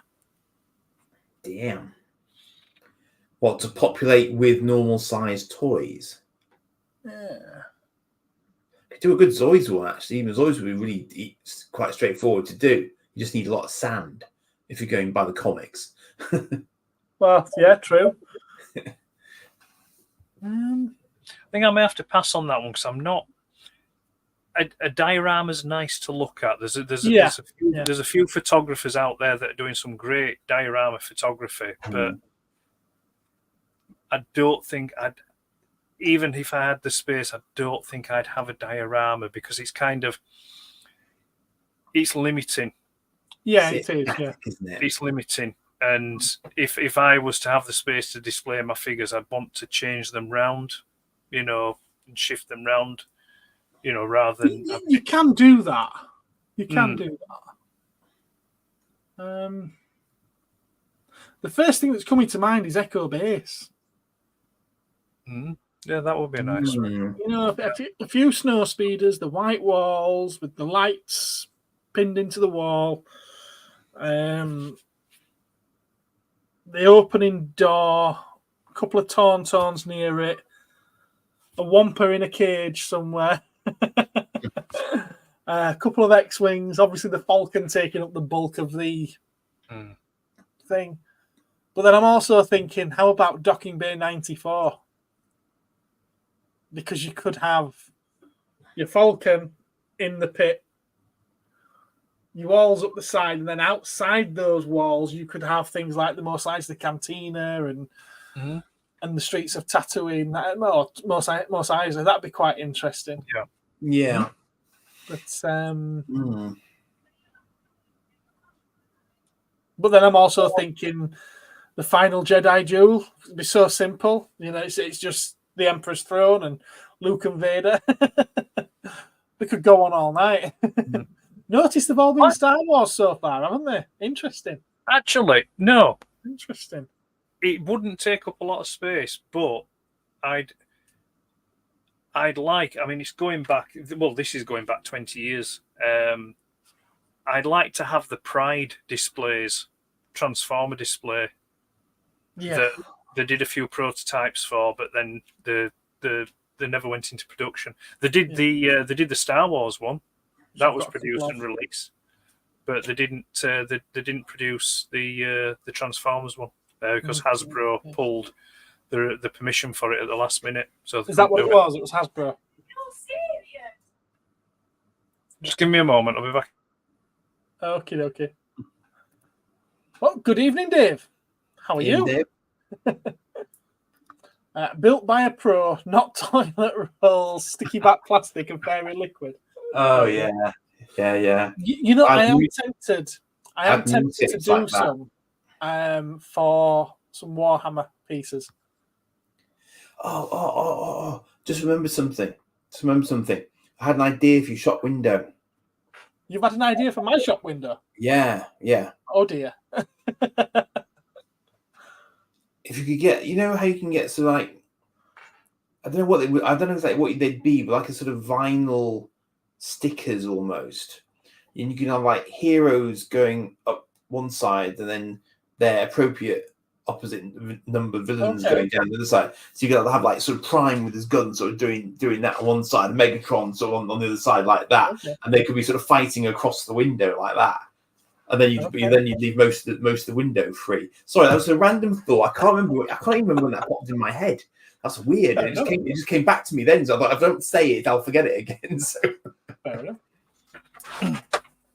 So yeah, thinking of dioramas, that would be a cool thing to do. Because I mean, you did that you did that display in your window that time, didn't you? Which was cool. The Christmas one. Yeah. That was cool. Yeah. I got a vintage Gundam Gelgoog from Leicester. Pretty sure it was previously owned by Jonathan Ross now. It could well have been. Yeah, always a possibility. Everyone good? We're all good. We're all good. Show us a condom. I think you've made this error before by sending that comment and letting you correct it for you. A Gundam. Okay. I say here it shows a condom. Here's one I used earlier. I'll show this purely because I did bring it home today. It was on a delivery that came in. And I've been fancying getting a master grade, which is the next size up from the high grades that I've been getting.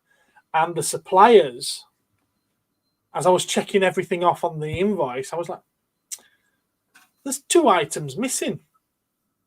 I'd ordered the main guy, Grandpa, RX-78-2, and it wasn't there.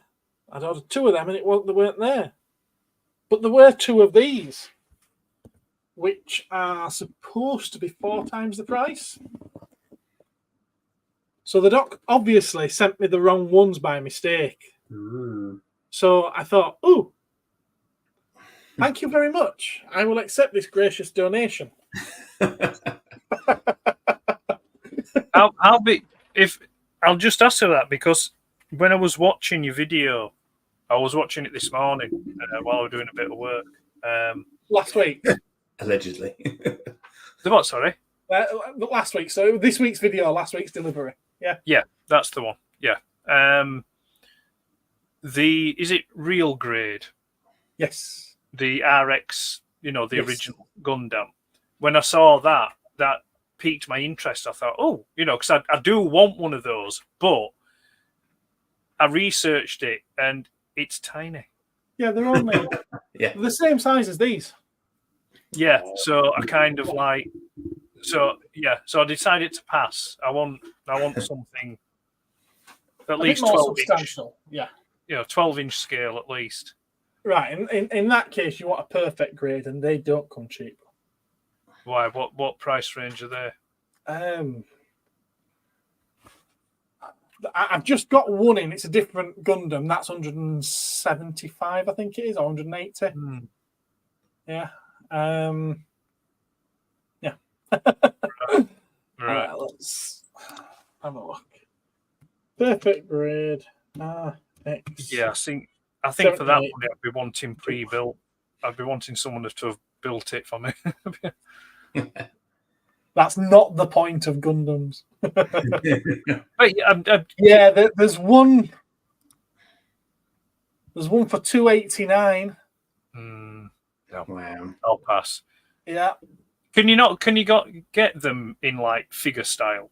Like 12-inch figure style. I'm not sure about 12-inch. They do figures, but I don't I've think got a they do smaller 12-inch. vinyl one. Right. From years back. Yeah. It's very incomplete now, though, unfortunately. Yeah. Oh.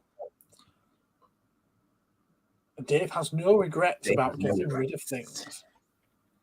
When Richard was about 8, he swapped an awesome crocodile Zoid for 2 rubbish rubber dinosaur models. Hadn't seen the figures before, and in his youth felt compelled to honour the deal. Bless. Oh.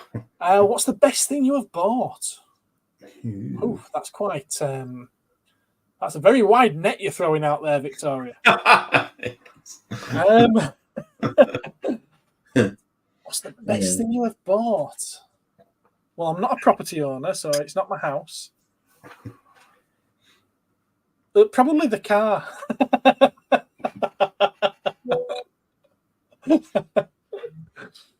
Although it's got its problems. What about you guys? What's the best things you've bought? I think from a solely collecting point of view, I would probably say Bumble Jumper. Oh yes, okay. My Bumble Jumper, and obviously I would say my toast rack. And we'll leave that there. We'll leave that there. Because you got it off me. I did not get the toast rack off you. Well, you got one off me, didn't you? No. That wasn't. That was just a normal 48k I've had off you. Well, I had a +2 off you. I had a grey +2A off you. Yeah. Which was part of the James Bond pack. Which you insisted that I break up, and I've still got the rest of it. Shrug.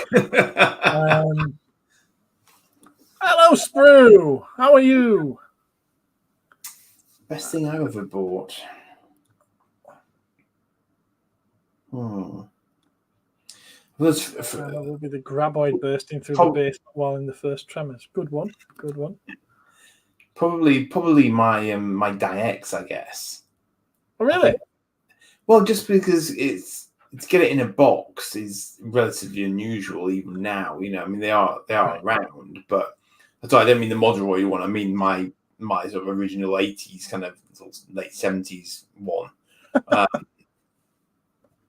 Yes. In need of constant restocking. Yes. Cybertron. I was thinking of Cybertron scene. Oh, you've said Cybertron, and now I know exactly what it wouldn't be Cybertron, but I know exactly what my diorama would be. Tomb of the Cybermen, the tombs, definitely. Mm-hmm. I thought you were going to say the Ark then, but not. No. Doing a different way. Let's.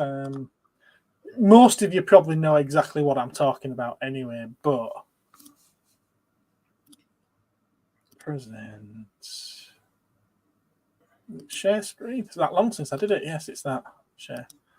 Yeah, it's that thing from Tomb of the Cybermen. So these Cybermen and their tombs behind them. Okay. Yeah, definitely that, because it wouldn't take up a lot of space either. All good Cybermen go to heaven.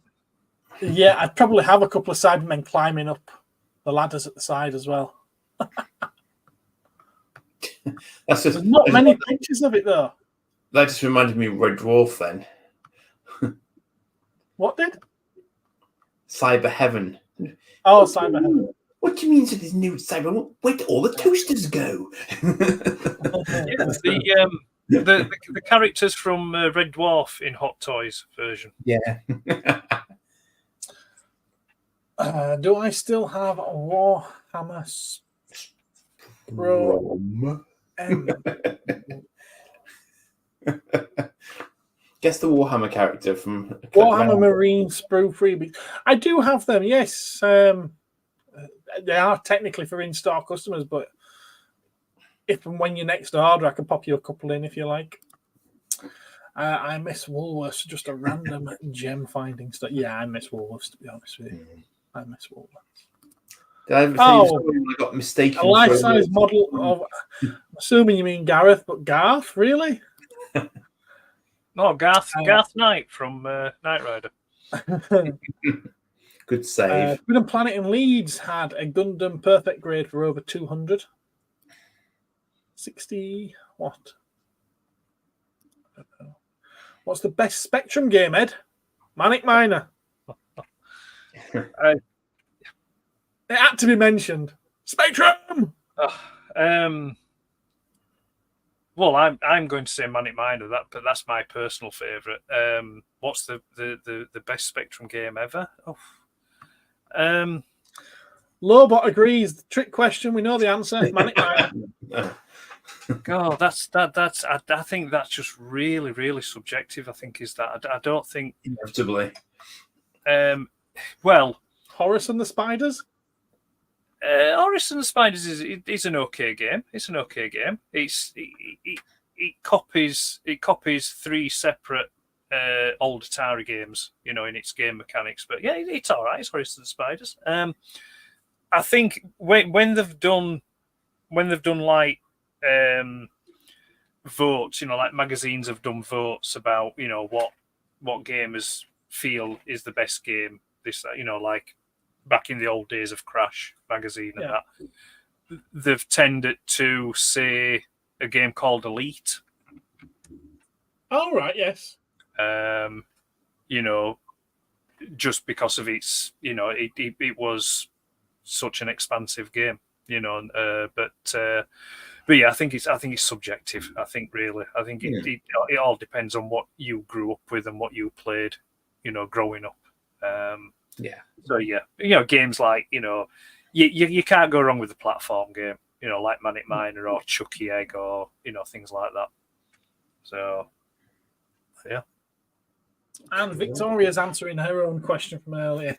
The best thing she's ever bought was a Goonies jumper, and the other half got her a Goonies t-shirt. You Goonie! The statue Joker ex-girlfriend. The Harley Quinn statue. Harley Quinn statue at the shop. Is that what we're talking about? I don't know. One of my favourite Spectrum games was Trapdoor. I also had Ghost Hunters. Did you open that? Yeah, Trap. A lot of people rate Trapdoor. It was because of the large sprites. It didn't suffer with color clash on it, and Ghost Hunters was an early-ish Codemasters game. So, it was like a budget game. One of these like $1.99 games. So, a very random question from Joe here. If you met Wonder Woman, what would you say to her? Let's just think carefully before we respond to this one. No. It says, what would you say to her, not what would you do to her? Doesn't it depend on the Wonder Woman as well?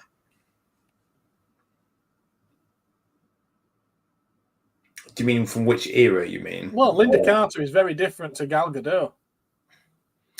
Well, yeah, I was thinking especially nowadays. Books, but yeah. Can I have a go in your invisible jet, please? May I borrow your lasso? But I was going to say, I'd probably just tell her the truth because she'd have me wrapped up with the lasso, wouldn't she? Spectrum! Says LOWBOT. Ben wants to get into Warhammer, but the books, where would I start as a complete noob? With a very, very, very large wad of cash. Yes. Would help, probably. If you mean 40k, I couldn't begin to tell you. There is an author called Aaron something Debomsky or something like that. He's known as supposed to be the best or one of the most solid authors in 40k, so pretty much anything by him. If you mean the fantasy stuff, the Age of Sigmar, I couldn't make any recommendations whatsoever. But I've just been doing the Horus Heresy ones, and you don't need to know anything going into it. I'm really enjoying those. I was going to say, I mean, that's probably the logical one. Well, I assume it's one of the logical boarding points in the sense that it establishes why the God Emperor is the God Emperor and why chaos exists and all that sort of stuff. So it must. Yeah, but I think by the time you get to that, it's 65 books before he becomes the God Emperor on the Golden Throne. Okay. So, yeah. So you may be there for some time. I think I'm about 12 or 14 so far, so I've got a long way to go. It's like skip to the end. Yeah. Well, that's the thing you can do.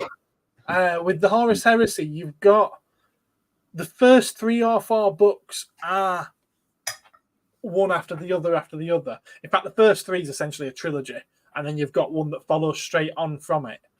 But then after that, everything is set before, during, after, and everything else. That third book pretty much ends with the forward unto Terra. And then they've only just in the last couple of years started releasing the books where they go to Terra. Everything else has been set at other points of the galaxy. Right. So you just read those 3 or 4, and then you can do any of the others in any order, and you don't have to worry about it. But I've been doing them in release order because I'm a freak like that. Fairy Tales is here. Fairy Tales. He remembers Crash Magazine. It was how he found the cassette version of Faster Than Light for his ZX81. I can happily inform you that Fairy Tales is not a he. Oh, okay. Sorry, she. Sorry. I assumed your gender, Fairy Tales. I apologize. I've been corrected. I just told her about my channel a couple of days ago, so she's obviously noticed that this popped up. I wondered if she would. Excellent stuff. ZX81. Amy what? Oh, any version of Wonder Woman. Okay, fair enough. I would probably say well, someone had to say it, didn't they? Someone had to go for it, didn't they? I'm assuming. Just to clarify, so Wonder Woman. I'm assuming he's saying that because he's dropped something on the floor. Maybe his wallet. He's dropped his wallet on the floor, and he's got a bad back. He can't pick it up himself. Yeah, absolutely. Yeah. Good save. LOWBOT likes the Horus Heresy, Cyphus Cain, and Gotrek and Felix. Cyphus Cain, is that not the character that there was a lot of talk that Henry Cavill was going to play?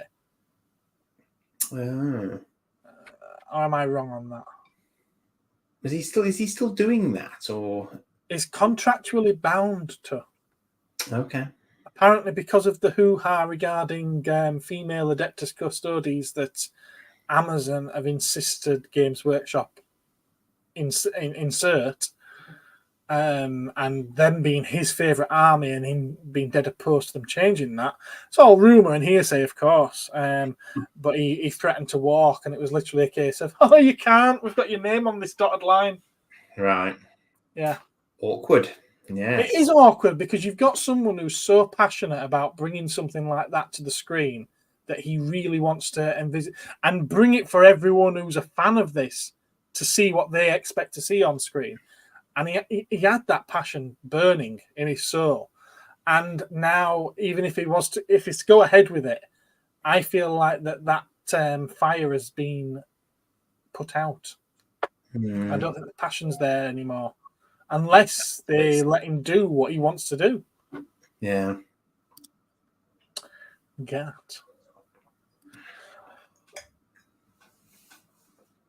I've seen child services here, and I'm worried about reading this out.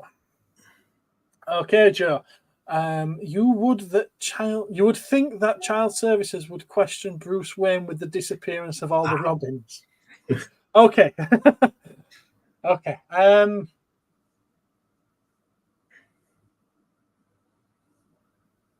Why? How many have disappeared? One of them, the first one grew up and left home, which is perfectly normal. One of them died and there was a body. But then he came back to life. And then he came back to life as a grown man. One of them grew up and left home, which is perfectly natural. The second one did. And the other one's still there. There's the Dark Knight Returns one as well, of course. Yeah, but that hasn't happened yet because that's in the future. Fair. And it's a girl, so no one cares. Unknown. Cyphers Kane is an Imperial Commissar. Gortrex. Yeah, sorry, I didn't get to the other ones, did I? What is it? Gortrex and Felix are, Age of Sigmar, I'm to say. Yeah. Thanks, guys. Oh, yeah. Cool. I'm going to get into trouble for saying that no one cares about girls. It was a joke. I've got daughters. I care very much about girls, particularly mine. So Dick, Jason, and Tim. So yeah, the two of those grew up and left. They didn't disappear at all, did they? Yeah. One of them died, and there was a body and the funeral and everything like that. I mean, I would imagine there would be some questions as why he was beaten to a bloody pulp. Yes. That's the interesting thing. I mean, so like from a comic book, comic hero perspective, who's actually died? Has Robin died, or has Jason Todd died? And how would what would be registered as the death? Who would you have the funeral for? So if you have Jason Todd, wasn't it? Yeah. So if you have the funeral for Jason Todd, it's like, well, how do you explain what happened to him? Well, I think basically they just removed all the fragments of his Robin costume, didn't they? And then presumably invented a story about a fire somewhere or whatever. Did he get blown up? But then that ties it back to Bruce Wayne, doesn't it? And it brings a bit of sort of like maybe a bit of an investigation towards Bruce Wayne as to how one of his wards has, met a rather brutal end. Mm-hmm. Certainly possible. I forget what the backstory was in the comic. I did have it at one point, but I'm not sure if I've still got it. Well, he goes to see his mum, doesn't he? Because if he's searching for who his mum is. That's the quest. Yeah. And then the Joker gets involved, of course. Yeah. But that's about as much as I can remember. It's a good chunk of years since I read it, actually, as well. I do have it. I'll have to dig it out and read it. Victoria, your comment has literally just popped into my mind. I hadn't read it. Do I know where you can get a Wonder Woman outfit for the other half for Father's Day? So is it for a husband to wear? Or... Oh, Daddy.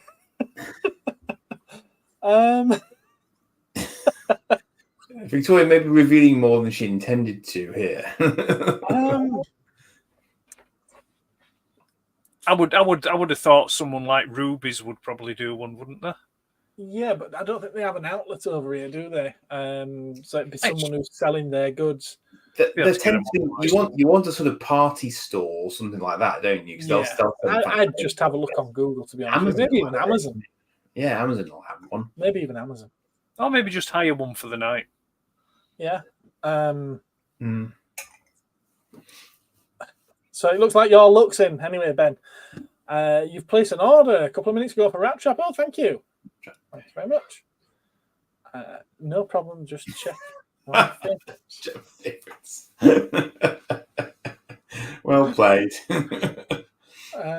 Is it slightly weird why he had Dick Grayson running around in tight, small pants? It's the crime fight costume. It's the making shoot with Robin, who's brightly coloured, whilst he lurks in the shadows and clobbles them from behind as a result. That's what it is. It's distraction. Yeah, it was the 60s.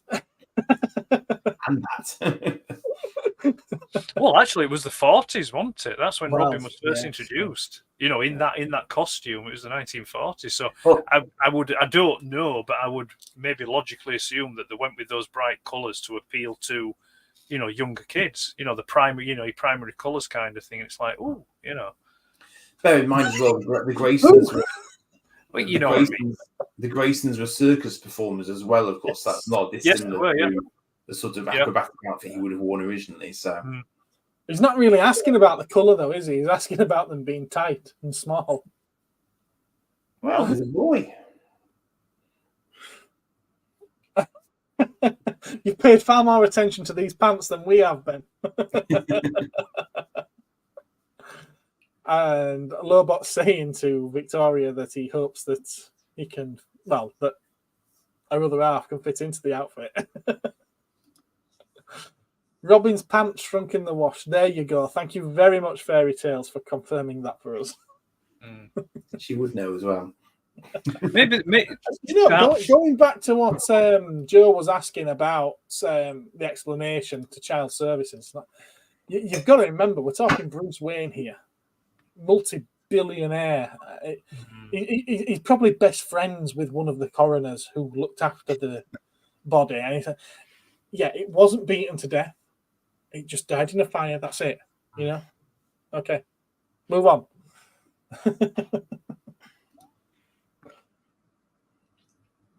Inspired by Batman talk, who's your favourite animal-themed hero? I'm a Spider-Man fan myself. Animal-themed hero. Animal-themed hero. It would be Batman for me. Maybe you could cover all bases and just say Manimal. Manimal. Well, there's Animal Man, isn't there? There's Animal Man, yeah. Animal Man. Beastmaster. My dad liked that film. Hero. I'm going to go back to what Ben mentioned earlier. Rat Trap is an animal-themed hero.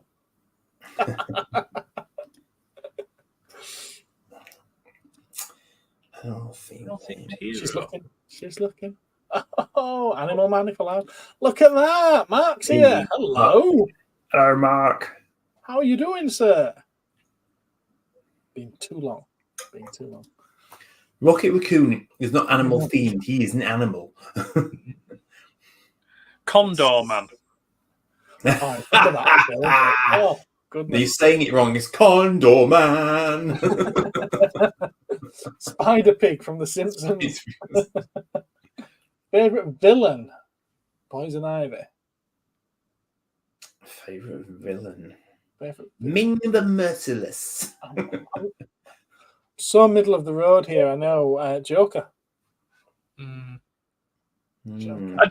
I wouldn't say he's my favourite villain, but I think I like Mr. Freeze. Mr. Freeze is, he's a lovely tragic story. Well, not lovely, but a really tragic story. Yeah, he's quite a complex character, isn't he, Mr. Freeze? Yeah, it's interesting. He's not technically. I mean, and I'm talking about from the animated series. Animated series, yeah. You know, he's technically not a villain. You know, he's just well, in the strictest sense, he does things that aren't right, but it's not for an evil, malicious reason. Yeah. BCC. Oh, Brooks Collectibles channel. Okay. Blue Beetle. Okay. Yeah. Carnage or Venom? Spider related, I suppose, ish. Thing is, that's an interesting one. Did they choose that? Because they didn't have to be. They could look like anything they wanted to look like. Technically. So I mean, Venom only really inherited it because Spider-Man was his first host. So yeah. Just saying, you know. Special mention for Leopard from Lime Street, an old British hero. Now, that one I'm lost on. Oh, there's a whole era of British heroes that just sort of... I've got I've got a graphic novel somewhere that uses some of them. So you sort of go kind of pre-2000 AD almost, and there's a load of sort of very early. There's is it Archie the Robot, something like that? Like really sort of old era British comic book heroes. The sort of ones that came out after the sort of World War II kind of era heroes, that sort of 60s kind of era. I couldn't name you many others, though, I must admit. Well, we could do Black Panther. I'd probably go Black Panther.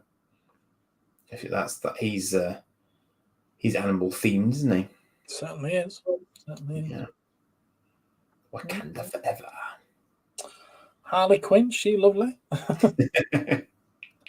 So Mark's been to Darwin today to look at the Adidas special exhibit. Interesting. Did you learn anything? Or get anything? Order anything? Like all the Apocalypse bad guys and granny goodness. Hello, Mark. Yes, I think Buster Comics. Okay. Buster Comics. Interesting. I used to read the Buster Comics of the 80s and 90s, late 80s and all the way through to the mid-90s, I would say. I don't know if it's here. Yeah. Harley Quinn is Ben's favourite villain. Condor Man and Manimal, it's been... Yeah, you missed the conversation, but remember, yeah, they've been mentioned. Yeah. Cool stuff. Strontium Dog. Strontium Dog, yeah. Technically. No, the Wildcats.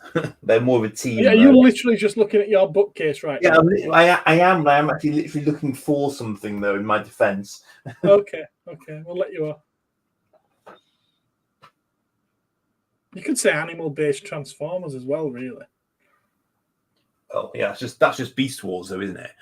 I'm meaning from the original series, because obviously you would have the cassettes. Yeah. Ravage, Lacebeak, Buzzo, Ratbat. Yeah. And then there's the ones for Blaster as well, isn't there? Yeah, that lion and Steeljaw, that's the one. Yes, Steeljaw, and then you have the Predacons, Razorclaw, them lot, Rampage, Tantrum. I learned on the training too. It's funny, Mark, but just a week ago, I learned that there'd been some Teenage Mutant Ninja Turtles. I'm not even a fan of TMNT, but some Turtles Adidas trainers. And you could only get them if you have the Adidas app. And I'm like, oh, they're quite nice. So I got the app, downloaded it, went on there to find out they'd sold out back in March. So I'm like, oh, right, okay, fair enough. But I've still got the app just in case anything else interesting pops up. And I'd never even wear them. Catwoman suggests Eve. And Bebop and Rocksteady, says Ben. Yeah, all of the Turtles characters really are, well, apart from Krang and Shredder, they're all animal-based, aren't they? I suppose that's the point of them. Thundercats, yeah. Does anyone remember Samurai Pizza Cats? It was pretty sure it was a rip-off of some other franchise, maybe Biker Mice from Mars. I've heard it mentioned an awful lot. I've never seen Samurai Pizza Cats. Yeah, I saw the first ever episode of Biker Mice from Mars, and I never watched any more. I think that's after my time. Is that Biker Mice from Mars? I think, pretty sure. Well, it's about my time. Is it? Right. Yeah, and like I say, I saw the first episode and I never watched any more. Right.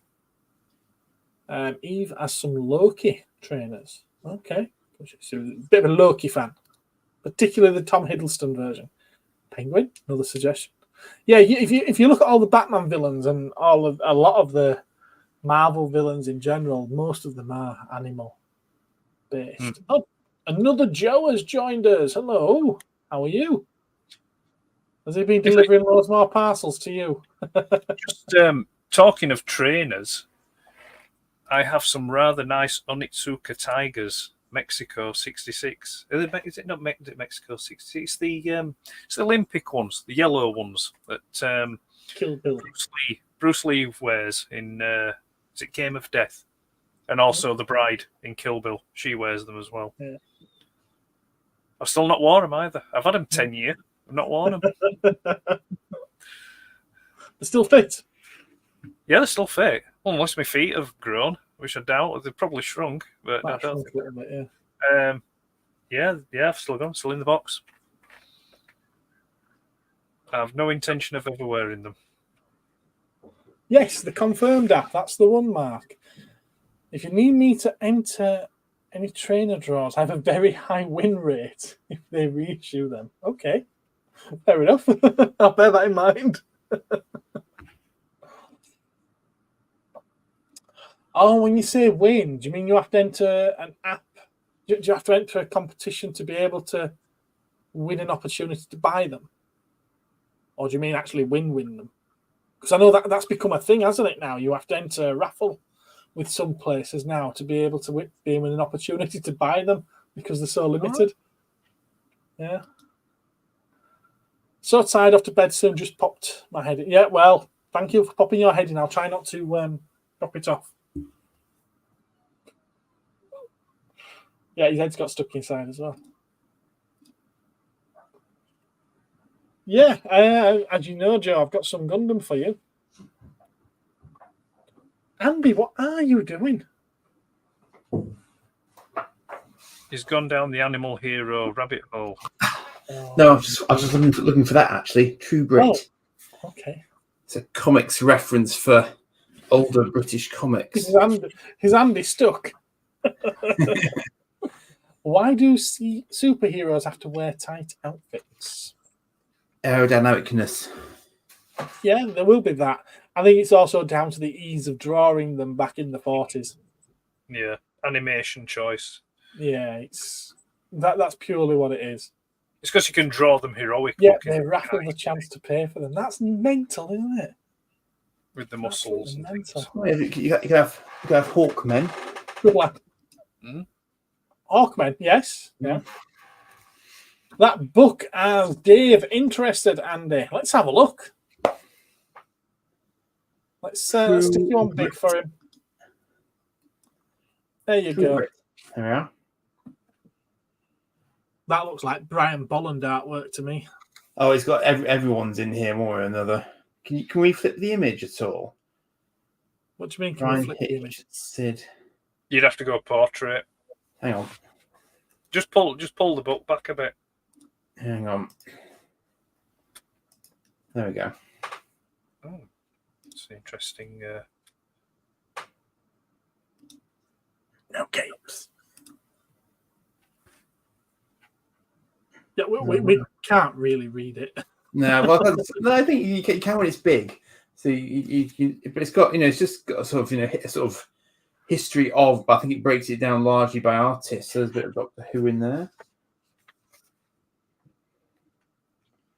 If like Frank Bellamy involved. I'm sure I just saw Doctor Who in here.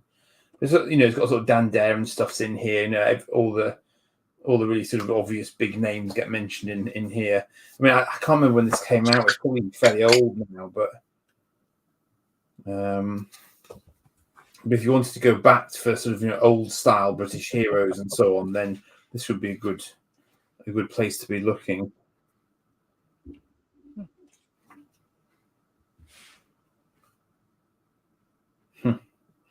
Nemesis the Warlock. Anyone? Martial Law. Someone wanted to sell me a good run of Nemesis the Warlock. Oh yeah, cool.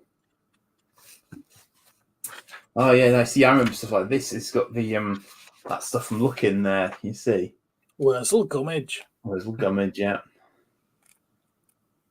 That's a very classic stuff that you used to see in the pages of Looking there. That was Mike Noble. See, you're talking about my childhood there, Richard. Danger Mouse, Super Ted, Count Duckula, DuckTales. See, really Super Ted was a superhero. Fireball XL5. Wagging theme tune. And its Super Tiger 66s are a classic. Capes for show, pads and armour for practicality. Looks like a good book, says Dave. It is, yeah. It's definitely. I don't think I've ever really sat and read it, but just one of those ones that sort of popped up, and I thought it'd be an interesting reference because it had them. I think it was probably when I was doing my Starfleet website, I wanted to find out a bit more about Mike Noble because he did Starfleet comic strip in Looking, and that was quite well written at the time. So he also little rogue trooper there. Dave Gibbons. He's like a bit of Rogue Trooper. I would love to see a Hot Toys thing of Rogue Trooper. That'd be cool. You'd have Bagman, Gunnar, all his chipped counterparts who didn't make it. I'm surprised they've never done a film of that, actually.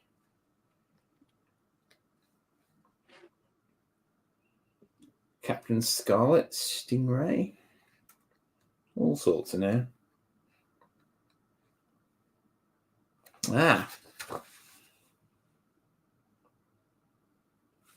The Doctor. Spot of the Doctor, yeah. Okay. That's by Alan Davis, that one, apparently. Anyway, on tonight's episode of Jack and Ari.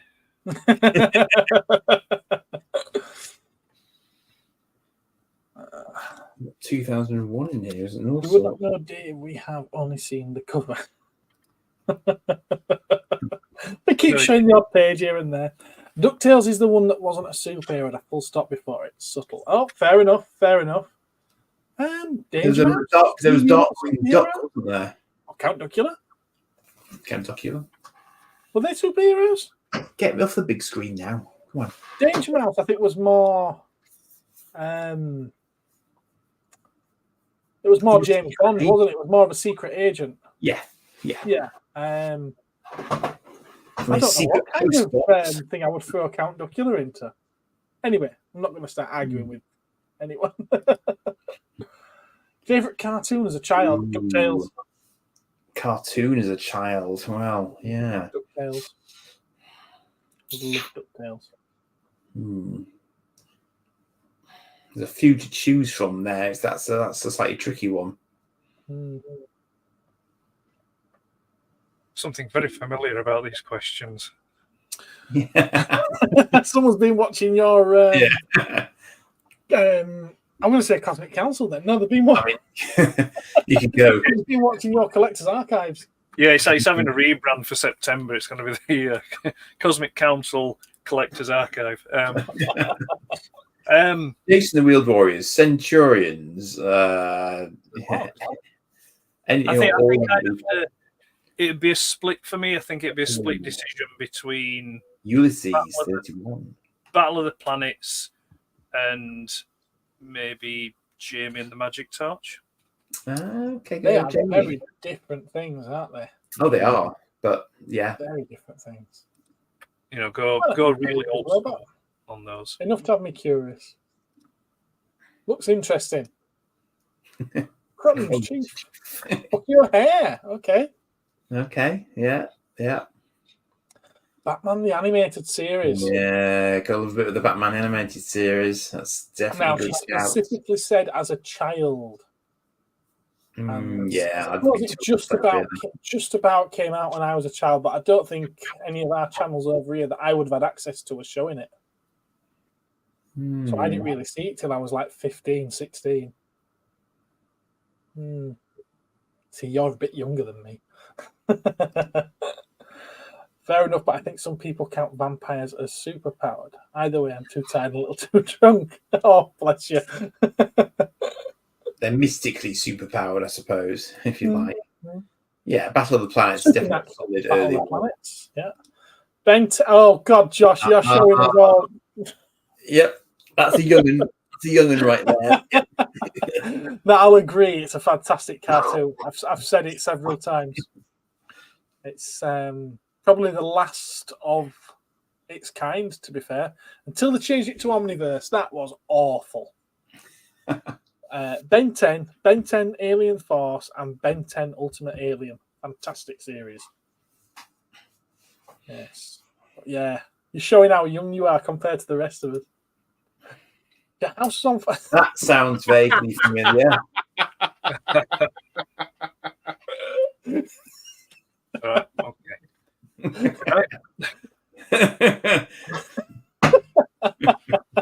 You've got the You've got job. to remember as well, though, the kids, the family, the pets, everyone's safe. They're already out. Yeah. Of course they are. Dave, yeah, you've got the job, Dave. You can pass the torch on to you. You go run with it. Go run and be free. Funny. Scooby-Doo. Earthworm Jim, great game, very underrated animated series. I didn't even know it had an animated series. Oh, yeah. Yeah, it definitely did. Oh, reboots. That's a good shout. Yep. Reboots. Good shout. CGI. Battle of the Planets for me. Also liked He-Man. Okay. Or the 90s X-Men. Does Charlton and the Wheelies count? Mark's asking. It's great. I mean, Charlton and the Wheelies would be there for me if we encapsulated past animation. But I suppose it's model animation, isn't it? It's not claymation. I'd be quite happy to include it. Same as things like Starfleet and Thunderbirds and things like that. I'd be quite happy to include puppetry. Right. Yeah. How about Muppetry? Would you include Muppetry?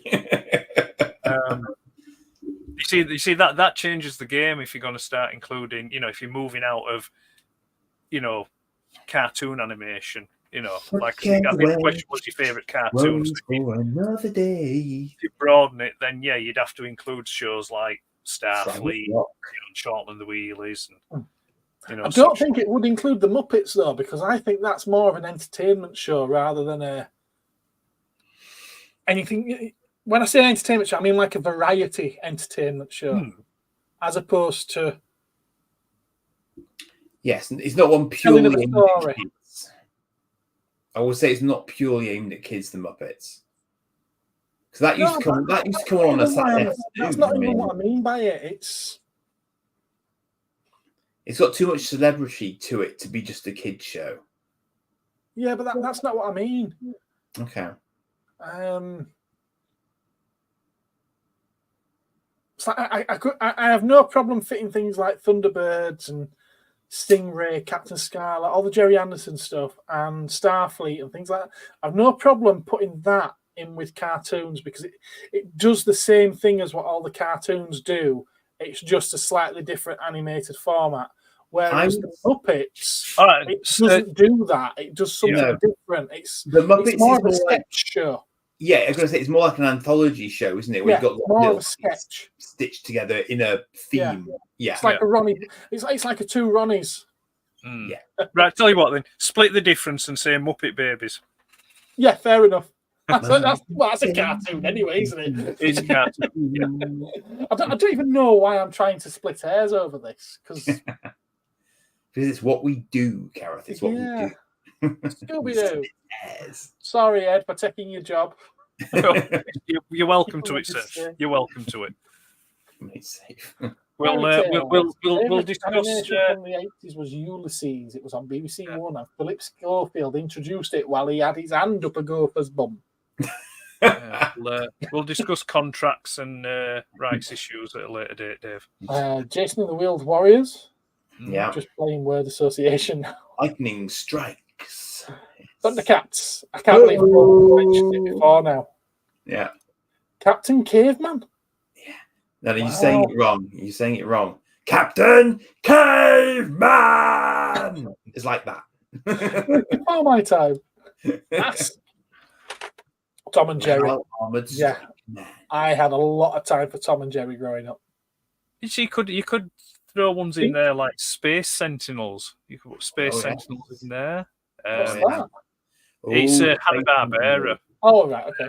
But it'd be like based on, like Greek gods like Thor and interesting. Heracles and all that. I liked a lot of the Hanna-Barbera stuff. And you could also, the old Godzilla cartoon as well, which I enjoyed as a kid. Up from the deep, 30 stories high. Hong Kong Fooey, throw Hong Kong Fooey. Huckleberry Hound, Top Cat, Squidly Diddly. Do you remember Squidly Diddly? His wings Banana Man. Yeah, Banana Man. Yeah, there were loads. Dungeons and Dragons for LOWBOT. Brave Star. Strength of the bear, speed of the puma. And I do think, but without a shadow of a doubt, that the 80s were the best for kids' cartoons. There were certainly a lot of them. I mean, there were a lot of them, and of course, you jump forward to the 90s, and there's an awful lot of kids' cartoons in the 90s, but they don't stand the test of time the way that the 80s ones do. So I think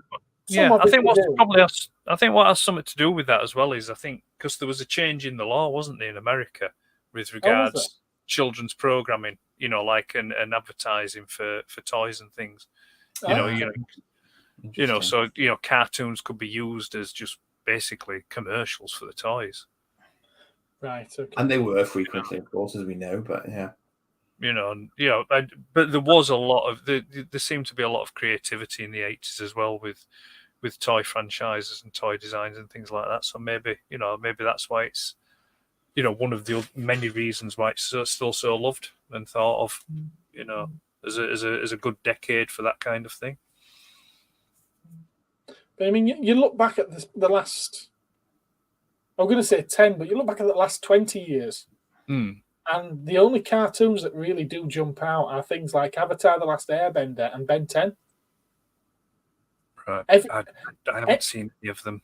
Well, that's fair enough, but any others are just going to be remakes of the 80s stuff. Right. Like whatever the current iteration of Transformers is. Well, I mean, I was watching a video the other night that said, they when they relaunched Thundercats, they were trying to give it a much more sort of mature feel to it, although it was ostensibly still for toy selling, but they only managed to make 26 episodes out of a planned 52, I think, at least initially. So it didn't have that sort of longevity. I mean, the original Thundercats cartoons ran for I think it was over 100 episodes. It was massively long-lived. It's incredible, really, when you look back at it and just how long that was. Essentially 4 series, wasn't it? It was essentially 4 series. Yeah, I guess so. Yeah, I mean, it's the same when you look at He-Man, the Masters of the Universe. That first season was 60 episodes.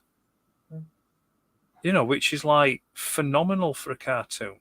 It's just that's a lot of episodes. But it was literally created just to sell toys. Oh yeah. It made no bones about that. It had a moral message at the end of the episode, and it. Yes. It did. And interestingly, JMS, who went on to do things like Babylon 5, was involved with He-Man and She-Ra. He actually left the series because they wouldn't let him carry on doing the sort of storylines that they were trying to do, which is very, very him. Whenever it wasn't going as he wanted it to go, he would just up and leave, which took some balls, but that's what he did pretty frequently. And he did Real Ghostbusters, he did Jace and the Real Warriors. So he was behind a number of things that I personally grew up with anyway. And he was quietly writing quite a few of them. I once tweeted him, I said, I wonder just how many people have actually sort of grown up with some element of your writing in their heads. And he came back to me and said, at least 3.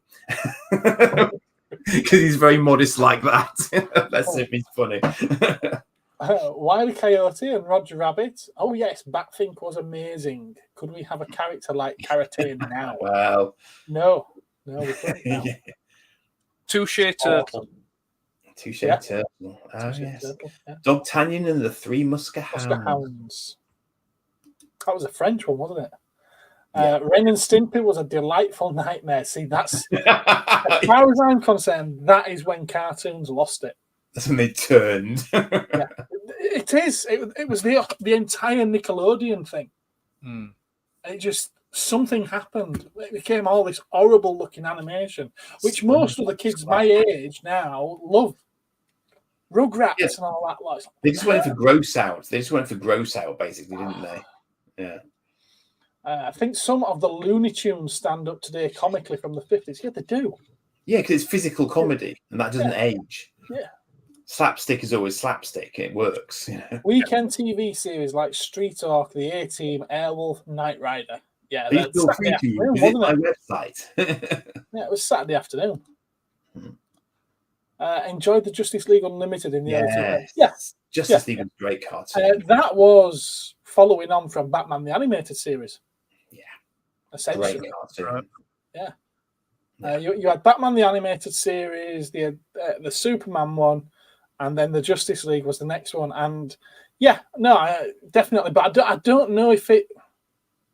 Well, it was Justice League, and then it was Justice League And then Unlimited. it became Justice League Unlimited, yeah. They brought loads of extra characters in at that point, yeah. So it became, that's when they got the Watchtower and stuff, I think. That's right, yeah. It doesn't.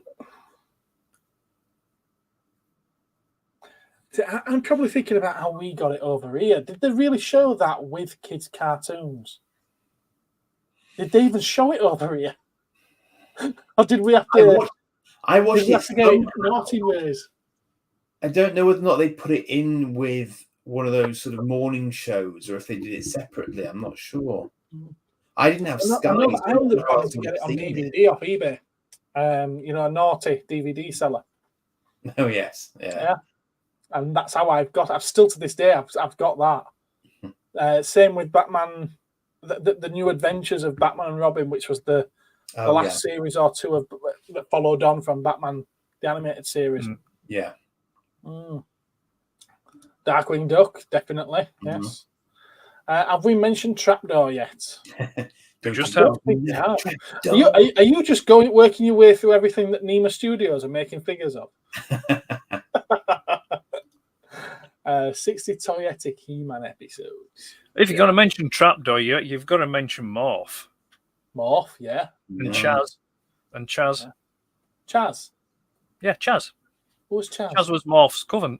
It was Morph was the brown one, Chaz was the white one.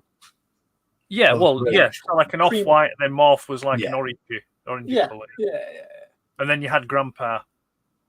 Oh, I don't remember Grandpa. Yes. Yeah, I remember Grandpa, yeah. Favourite non-fiction entertainment show from your childhood? Partial to Run the Risk. Non-fiction entertainment. Crime Watch. Juliet Bravo. Bergerac. No, that's not. I'm going to go for a Nema Studios one here when I say Funhouse. It's wacky, it's fun, it's crazy. Non-fiction. It's non-fiction, isn't it? No, I'm just trying to think of non-fiction. There was one that was like the Krypton Factor. I got mine through naughty means as well. The Bill? Yeah, I used to watch that. Mm-hmm. That's fiction, though. That is fiction. Yeah, it's a non-fictional setting, I suppose, but it is fiction. Hi. Hello. Nightmare. Oh, Nightmare. I've been watching a few episodes of that on. Isn't it the Nightmare? Yeah. K. Yeah, there's a K there. Yeah. Crystal Maze, that's a good one, definitely. Yeah, Backer Grange Grove. Hill and Backer Grove. Yep, they're fiction though. It did specifically say non-fiction, did Dave there, look. I think I remember episodes of Tom and Jerry with introductions by Whoopi Goldberg, explaining how these were made in a different time, but stereotypes shouldn't distract from the overall experience. I think that's the Disney Plus version. Right. Probably, yeah, because of the maid, what bets? Yeah. I think I'll go the adventure game. I was literally just thinking the adventure game. Drogner. For my time, I'm guessing. That's available now on DVD. I need to buy that. Yeah. It is. They've just redone it. They've remastered some of the episodes and that, and they've released it. Yes. I have to. And they used the BBC for the game they played at one point in it. I remember. Right. Yeah. Blue Peter. Yeah, Blue Peter. Gladiators, are you ready? For another reboot. No, sorry. Multicolored swap shop. Tiswas. Someone else has said Nightmare. Jigsaw. Do you remember Jigsaw? Nixon. Yeah, I remember Jigsaw, yeah. Then those Game words and Master, numbers. yeah, I remember Games Master. Yeah. Challenge Annika. Challenge Annika. Funny. Okay, please. Yeah. Yep. Crackerjack. Jack. Yeah. They said Tiz was. It's a knockout. It was, yeah. Robot Yeah, Wars. there were a lot of good. There were a lot of nice ones. Robot Wars was much later, actually. That was more 90s, wasn't it? 90s, Not yeah. a bit later. What's that? Yeah. Robot Which one? Wars. Oh, Ben's younger than you. I know. Pardon? That. Yeah, so it's Most from his people are childhood. these days. Noel's House Party. Oh, God. I love Noel's House Party. We don't have anything remotely like it right now. No, they Well, don't. Ant and Deck is still trying to keep that sort of thing alive, aren't they? With the Saturday night takeaway, I suppose. Yeah, that was. Generation Game. Bullseye. Both Bully and Jim Bowen are equally as legendary. I've just sold a Bully figure. Sorry, I'm just trying to Phil's one. The name of it. It was an abbreviation. It was 3 letters. GIF. No. It'll come to me. It'll probably come to me after we've ended the stream. But it was 3 letters because I can remember seeing them sat at the desk, and it had these 3 letters stenciled on the front of the desk. Am I thinking of? Was it Blockbusters where they had to get across a grid with hexagon? Yeah, someone's mentioned that over the top. That's it. Over the top. OTT. OTT. Yeah, OTT. Yeah, they had it on the in white lettering on the desk, called Over the Top. It didn't last very long because it was actually quite over the top, even for the time and even for them, you know. Do you remember Beauty and the Beast? Oh, with Ron Perlman and Linda Hamilton. Yeah. Yeah. I always used to find that quite fascinating. I think it changed a bit in later seasons, apparently, but I remember being fascinated by that. Yeah. I never watched it, but I can remember it being advertised. No, I've never had a either. Yeah, Hot Toys. We need to petition Hot Toys for a Jim Bowen Hot Toys. You know, I can well imagine. Someone at Hot Toys has a fever dream. Then a Jim Bowen action figure and a Bully. I can see them doing it. In red. Dusty Bin. 3, 2, 1. Quantum Leap was a brilliant series. Yeah. Ted Rogers. That was filmed at on Kirksall Road, the old Yorkshire Television Film Studios in Leeds. I do remember the Great Egg Race. I don't. That's one of my very early childhood memories. Is the Great Egg Race. I loved that as a concept. Mark, when are you going to join us again on this live stream? When are you going to join us again? Phil's literally just putting in his Google searches now. No, that was on OTT. That was on OTT. Was that Turnabout or was it Turnaround? I think it was Turnaround. No, I think it may mean depending what age he is, it may mean one called Runaround. Okay. It was like a kids' game show called Runaround. It was actually quite similar to Crackerjack, if I remember rightly. Okay. Grot bags. Yeah, Rod's Pink Windmill. Yeah, Rod's Pink Windmill. Yeah. Live next door to YT. Yeah, we're up Kirksall Road. Okay, cool. Baywatch. That's fiction. Depending on what you or fantasy, depending on what you're watching it for. $6 Million Man. Yeah. Yeah. Slow motion running. You see that? I reminded myself there. Buck Rogers were always a favourite. Going over stuff here, aren't we? Yeah, number 73 with Sandy. Yeah. What cartoon did number 73 have in it? Did it do GoBots, or was that something else I'm thinking of? They may have done GoBots. That seems vaguely familiar. Does that? It was an ITV, so it's possible it could have been. Yeah, and then Wackaday did Transformers, didn't it? Yeah, but they did GoBots before Transformers. Exactly. That's what I mean. Yeah, so I think that might have. Mallet. Matt. Can't stop. Can't hesitate. Just got there. Starman. Oh man, yeah. Movie with Jeff Bridges. Good film. Yeah. Really good film. Yeah, very good film. Quite underrated as well. John Carpenter film. It's really. I really rate that film. It's a good film. Yeah, it's a good film. So for some reason, that's made me think of Cocoon. Cocoon. I've got that on Blu-ray. Fantastic film. Returns is still all right. It's not as good, but Around the Bend was good, hosted by an alligator. True story. The Grot.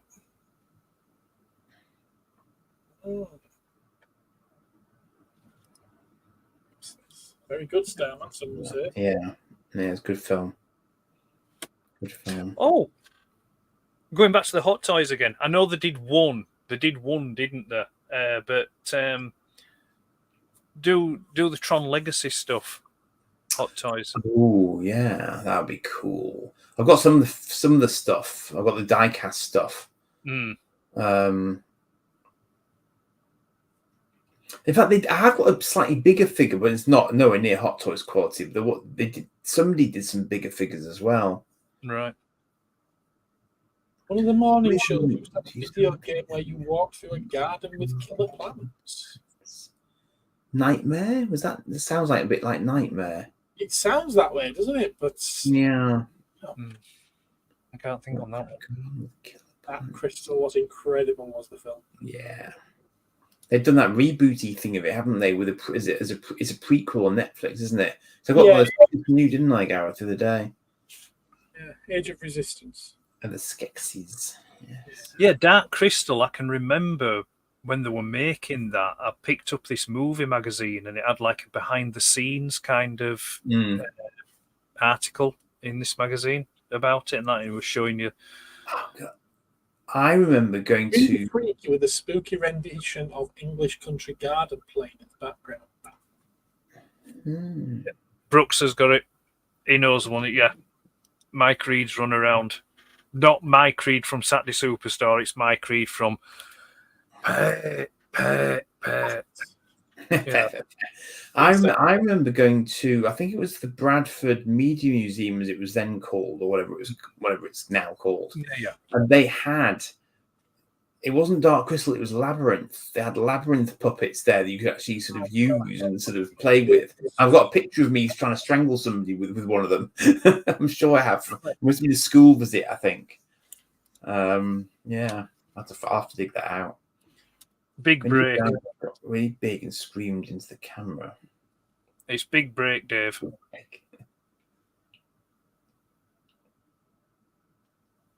Oh yes, Jim Richardson. Jim Davidson.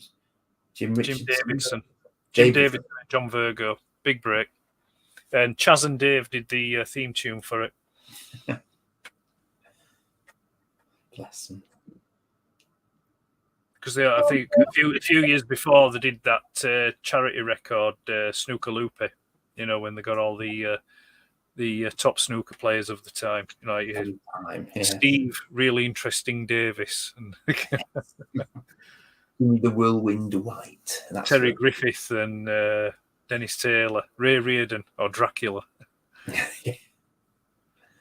God, yeah, grew up watching them on sort of just barely colour TVs, yeah. Yeah, well, it were, I think it was Friday nights. It was Pot Black. It used to be on Friday nights. I used to love watching that. Yeah, watching snooker.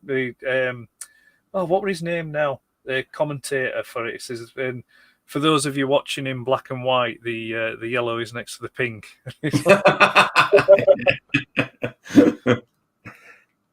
Yeah, big break. Yeah, the other Mark has now joined us. He's only 2 hours and 30 minutes late. He's been listening. 3 videos edited, but has been listening. Always listening.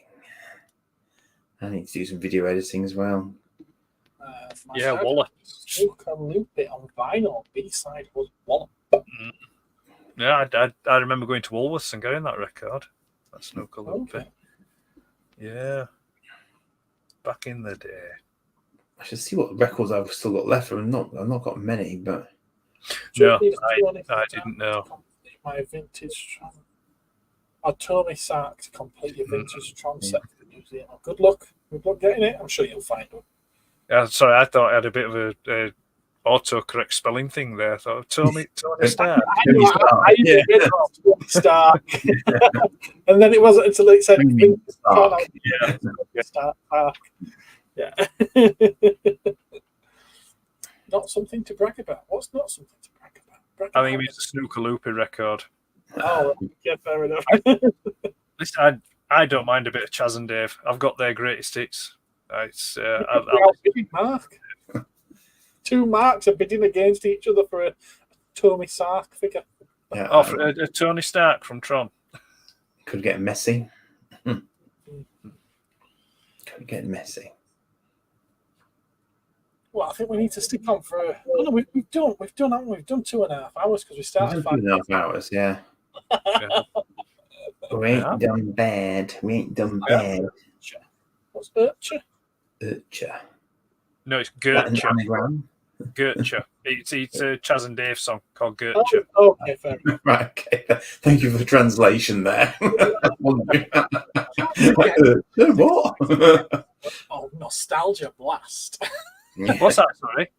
I said, join us again for the next exciting episode of Nostalgia Blast. Yeah.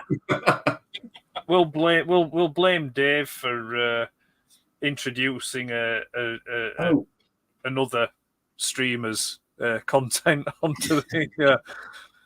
You know what we should do? What we should do at some point is like a watch along. Because so we all try and sort of simultaneously hit play at the same time on something of nostalgic value, and then we just commentate the heck out of it, basically. But we don't put it on screen, so we don't get clobbered for copyright off the back of it. I believe that's a thing, isn't it? And others in the chat could then also simultaneously watch it if they wanted to as well. If we're not bothered about monetizing it. Yeah, but you might get well and truly clobbered if you really try and play something, full length. You'll just get taken down. So. All right, okay. But if everyone starts their engines at the same time, I think that's the idea, And then you'd. I think some people do. I don't know how much they tolerate, but I think some people do intermixing of little clips of it. It depends how you want to play it, really. I suppose. I think it's kind of thing that maybe it'd be like a specialized episode. Like you just do it as like a one-off sort of thing. Yeah. I have seen other YouTubers that do kind of like their own commentaries, and they're watching it as they talk, but obviously you can't hear what they're watching, but they'll say, right, if you want to watch along while you listen to us, press play now, kind of thing. And, yeah, exactly. Good idea. So yeah. Problem is, we wouldn't be able to do that with Ed. With me? Because usually what Ed does when we're watching a film is he'll pause it just randomly and start telling you all about that certain actor or actress that's on screen at that time. And then he'll skip it back a bit to show you something else and then press play again. He's and he'll keep doing that all the way throughout the film. And I don't think we'd be able to do that whilst streaming because everybody at home would have to keep pausing at the same time as well. You want to get your money's worth out of it. Knowledge is currency. That is a slight pet peeve of mine, though. Is like, if you're going to watch something, shut up and watch it. It's like, to commentate over it. If it's the first time you're watching something new, just soak it in first. Yeah, I mean, I have noticed over these past couple of years, I would say, regardless of where the film's made or what language it's in, I have the subtitles on all the time now. Even yeah, I just have them on, because a lot of times, in some films, some of the lines are muttered, or they're like, they don't seem to speak clearly. So at least if you've got the subtitles on, you can catch what they've said, kind of thing. Maybe it's an age thing. Who knows? Who knows? It could be. But... Oh, it's Gap. Oh, it's Gap. Every I'm time. gonna try and catch up on this chat anyway. We've got Richard saying, Blue Harvest, going to that antique place in York from your video. Might skip Sore Thumbs, though. Oh, don't. Sore Thumbs is cool. Sore Thumbs is cool. 2.5 hours is good. We're all too old to stay up late. Yeah. There's a mint Tommy Sark in the Netherlands, but he won't drop below 150. Join us next time and we all try and name as many classic 80s tunes. No, Richard, go in, have a look. It's a great place. See, even he says it's great. He just likes to moan. I'll start afresh, please, Bob. If I win it, I'll sell it to you for $1 million.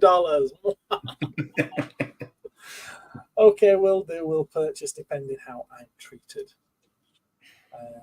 Ask them about the Buck Rogers figure. Hello, Gap. How are you, sir? Spectrum. Yeah, we've been there and done that. Hello. Yep. Might do. You could buy it off me if you like. Gapinator. Tell them you saw it on my channel. Not fair. Only joined 10 minutes ago. Sorry, Phil. You can always watch it back. Yeah. Always watch it back. So what you get for missing staff meetings?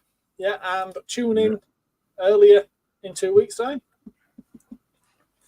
Yes.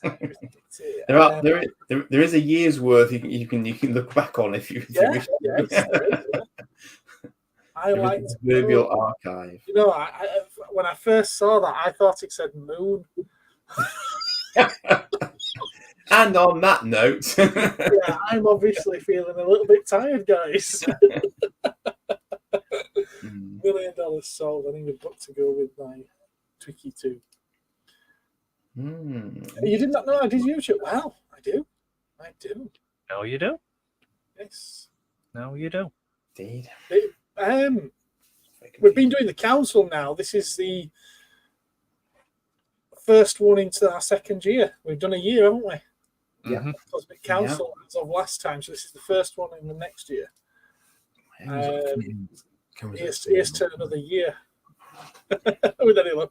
But then there's also the weekly episodes of stuff that I put out. There's reviews. Head over to Edge channel, Vaults of Iacon, and you'll see a load of interviews with mostly Transformers collectors, but other collectors as well. And Andy does loads of videos based on toys and collectibles from the 80s, all sorts of stuff. And Babylon 5. It's Babylon 5 marathon. Yeah, that is a marathon as well. Yeah, I've got to be honest, I've never watched any of those. The sound quality was appalling when I started out because I was still learning the ropes, and I did re-record some of the very, very early ones that had really shocking sound quality on them. Bless you. I tried to pump it up a bit, but yeah. Good night. What are you tired? I am tired. It is time to go. The Doctor Who figure buyer from Saturday. Oh, okay. You're not the Phil that I was thinking of then. But hello, Phil. Fair enough. You brought me that wonderful TARDIS poster in, didn't you? Yes. Good stuff. This one, Phil, Night Victoria. And Phil was Babylon 5. Babylon 5's just good. Right. I think we're going. No more comments, please. Right. Does anybody want to pitch what it is they're going to be putting out this week? What's coming up? The only thing that I've got lined up currently is the slight add-on, bolt-on, call it what you will, to my Excelsior's Domain Goes West series, wherein I ventured forth into Wales, appropriately enough for me, and batted round Wrexham for a bit and found some bits and bats in Wrexham. So that will be my next episode in that little series, which is tomorrow night at 8 p.m. Which, if you're watching on my channel, is on this channel. If you're watching on his channel, it's on my channel. I like that. Good stuff. And have you got anything due to drop, Ed? Back from your pants. Oh, me? You? Oh, I always have that. Yes. That's off. I'm tired. I forgot where I was going there. I'm aiming for next week for a collector's archive. It's just one that was pre-recorded in November. It's the last of my batch of pre-recorded ones, so I'm aiming to have that released next week. But other than that, no, I shall be. I'll be returning to my sabbatical, and I may turn up sporadically here and there, but no, I'll get that out, return to my sabbatical, but I'll be back full time in September. Cool. But then again, I am the biggest hypocrite walking the face of the earth, so don't be surprised if you see me back on here in 2 weeks' time. You know you're welcome. So, but no, that's the plan. That's the plan. I am 3 episodes short, though, for the Collector's Archive. So, I mean, if get in touch and we'll have a chat. And if anyone, if anyone tweaks my interest, maybe we can record something and I can film me 8 episodes per season quarter. It's there. I'm open to offers. Collectible. Get in touch with Ed. Because I think that would make for a very interesting collector's archive. Yeah, there we go. But I mean, you can. I'm posting on a daily basis on Instagram and Facebook if you want to see, pictures. I should just plug my auction, shouldn't I? I didn't mention earlier, but that A-Team chopper is up on my eBay account at the moment. So. Yeah. He sold some Zoids comics the other day for far more than I thought I was going to get for them, so that was pleasant. Well, if you're plugging stuff you're selling, I'll just have a nice, refreshing drink from my Volkswagen. A bloody teacher. September. That really hits the spot, does that? Other beverage holders are available.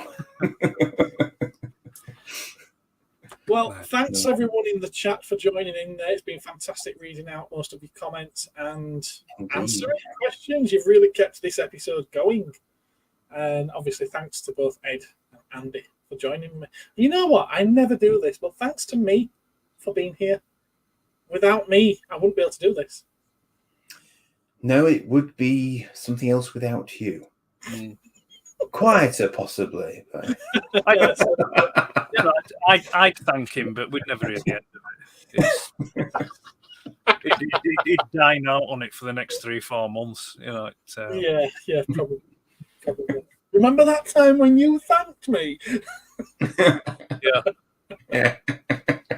If you go back to episode 121, and you might find a thank you in there somewhere. We haven't got the episodes numbered, have we? No, I might go through. First 3, I think I did, because I did. I didn't realise that. Council episode 1. Have you sorted them out into a playlist on YouTube, on your YouTube channel? In a playlist. They are in a playlist, are they? They are in a playlist. No, at least they'll be in date order then. We'll go through and number them at some point. But they should show up in order anyway, to be fair. There's loads of comments coming through. You can order them as you wish on the playlist, actually. So stop commenting. We want to go. We're tired. We're old. We're old. Very entertaining. We're tired. Summer for the council. Just saying a change can become LOWBOT. We nearly went the entire episode without mentioning that. Apart from the fact that I referenced it in my YouTube video. It's about the Covenant Council. Yeah, well, at some point in the summer, I'm probably going to have to be stepping down because there's going to be some, skeleton in the wardrobe probably going to come out. I'm probably going to be caught in some kind of scandal, involving some kind of Z-list celebrity, and it'll be all over the front pages. So I'll have to, bow out due to health issues and, retire to some, corner of Llandudno. Or maybe Droitwich. I'll have you know there are no skeletons whatsoever in my closet. In fact, he's still alive. I do want a skeleton, but I don't know who makes them. I think Greybeard Plastic Works told me, I think, ages ago. The 6-inch articulated skeletons, that was from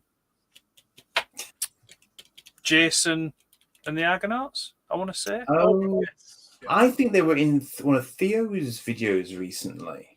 Where he throws down the dragon's teeth. I don't know what you're talking about. I'm as old as you are, remember? Revoltech did a very nice one. I know that much because I had one in stock. That was really, really nice. Was that the Revoltech one? I would stand for election, LOWBOT, but my legs ache these days, so I prefer to sit down when I can. Cosmic Toy Scandal. Moody Godzilla. Ed really likes Nintendo DS and Handy in Space Precinct. Well, it wouldn't be much of a.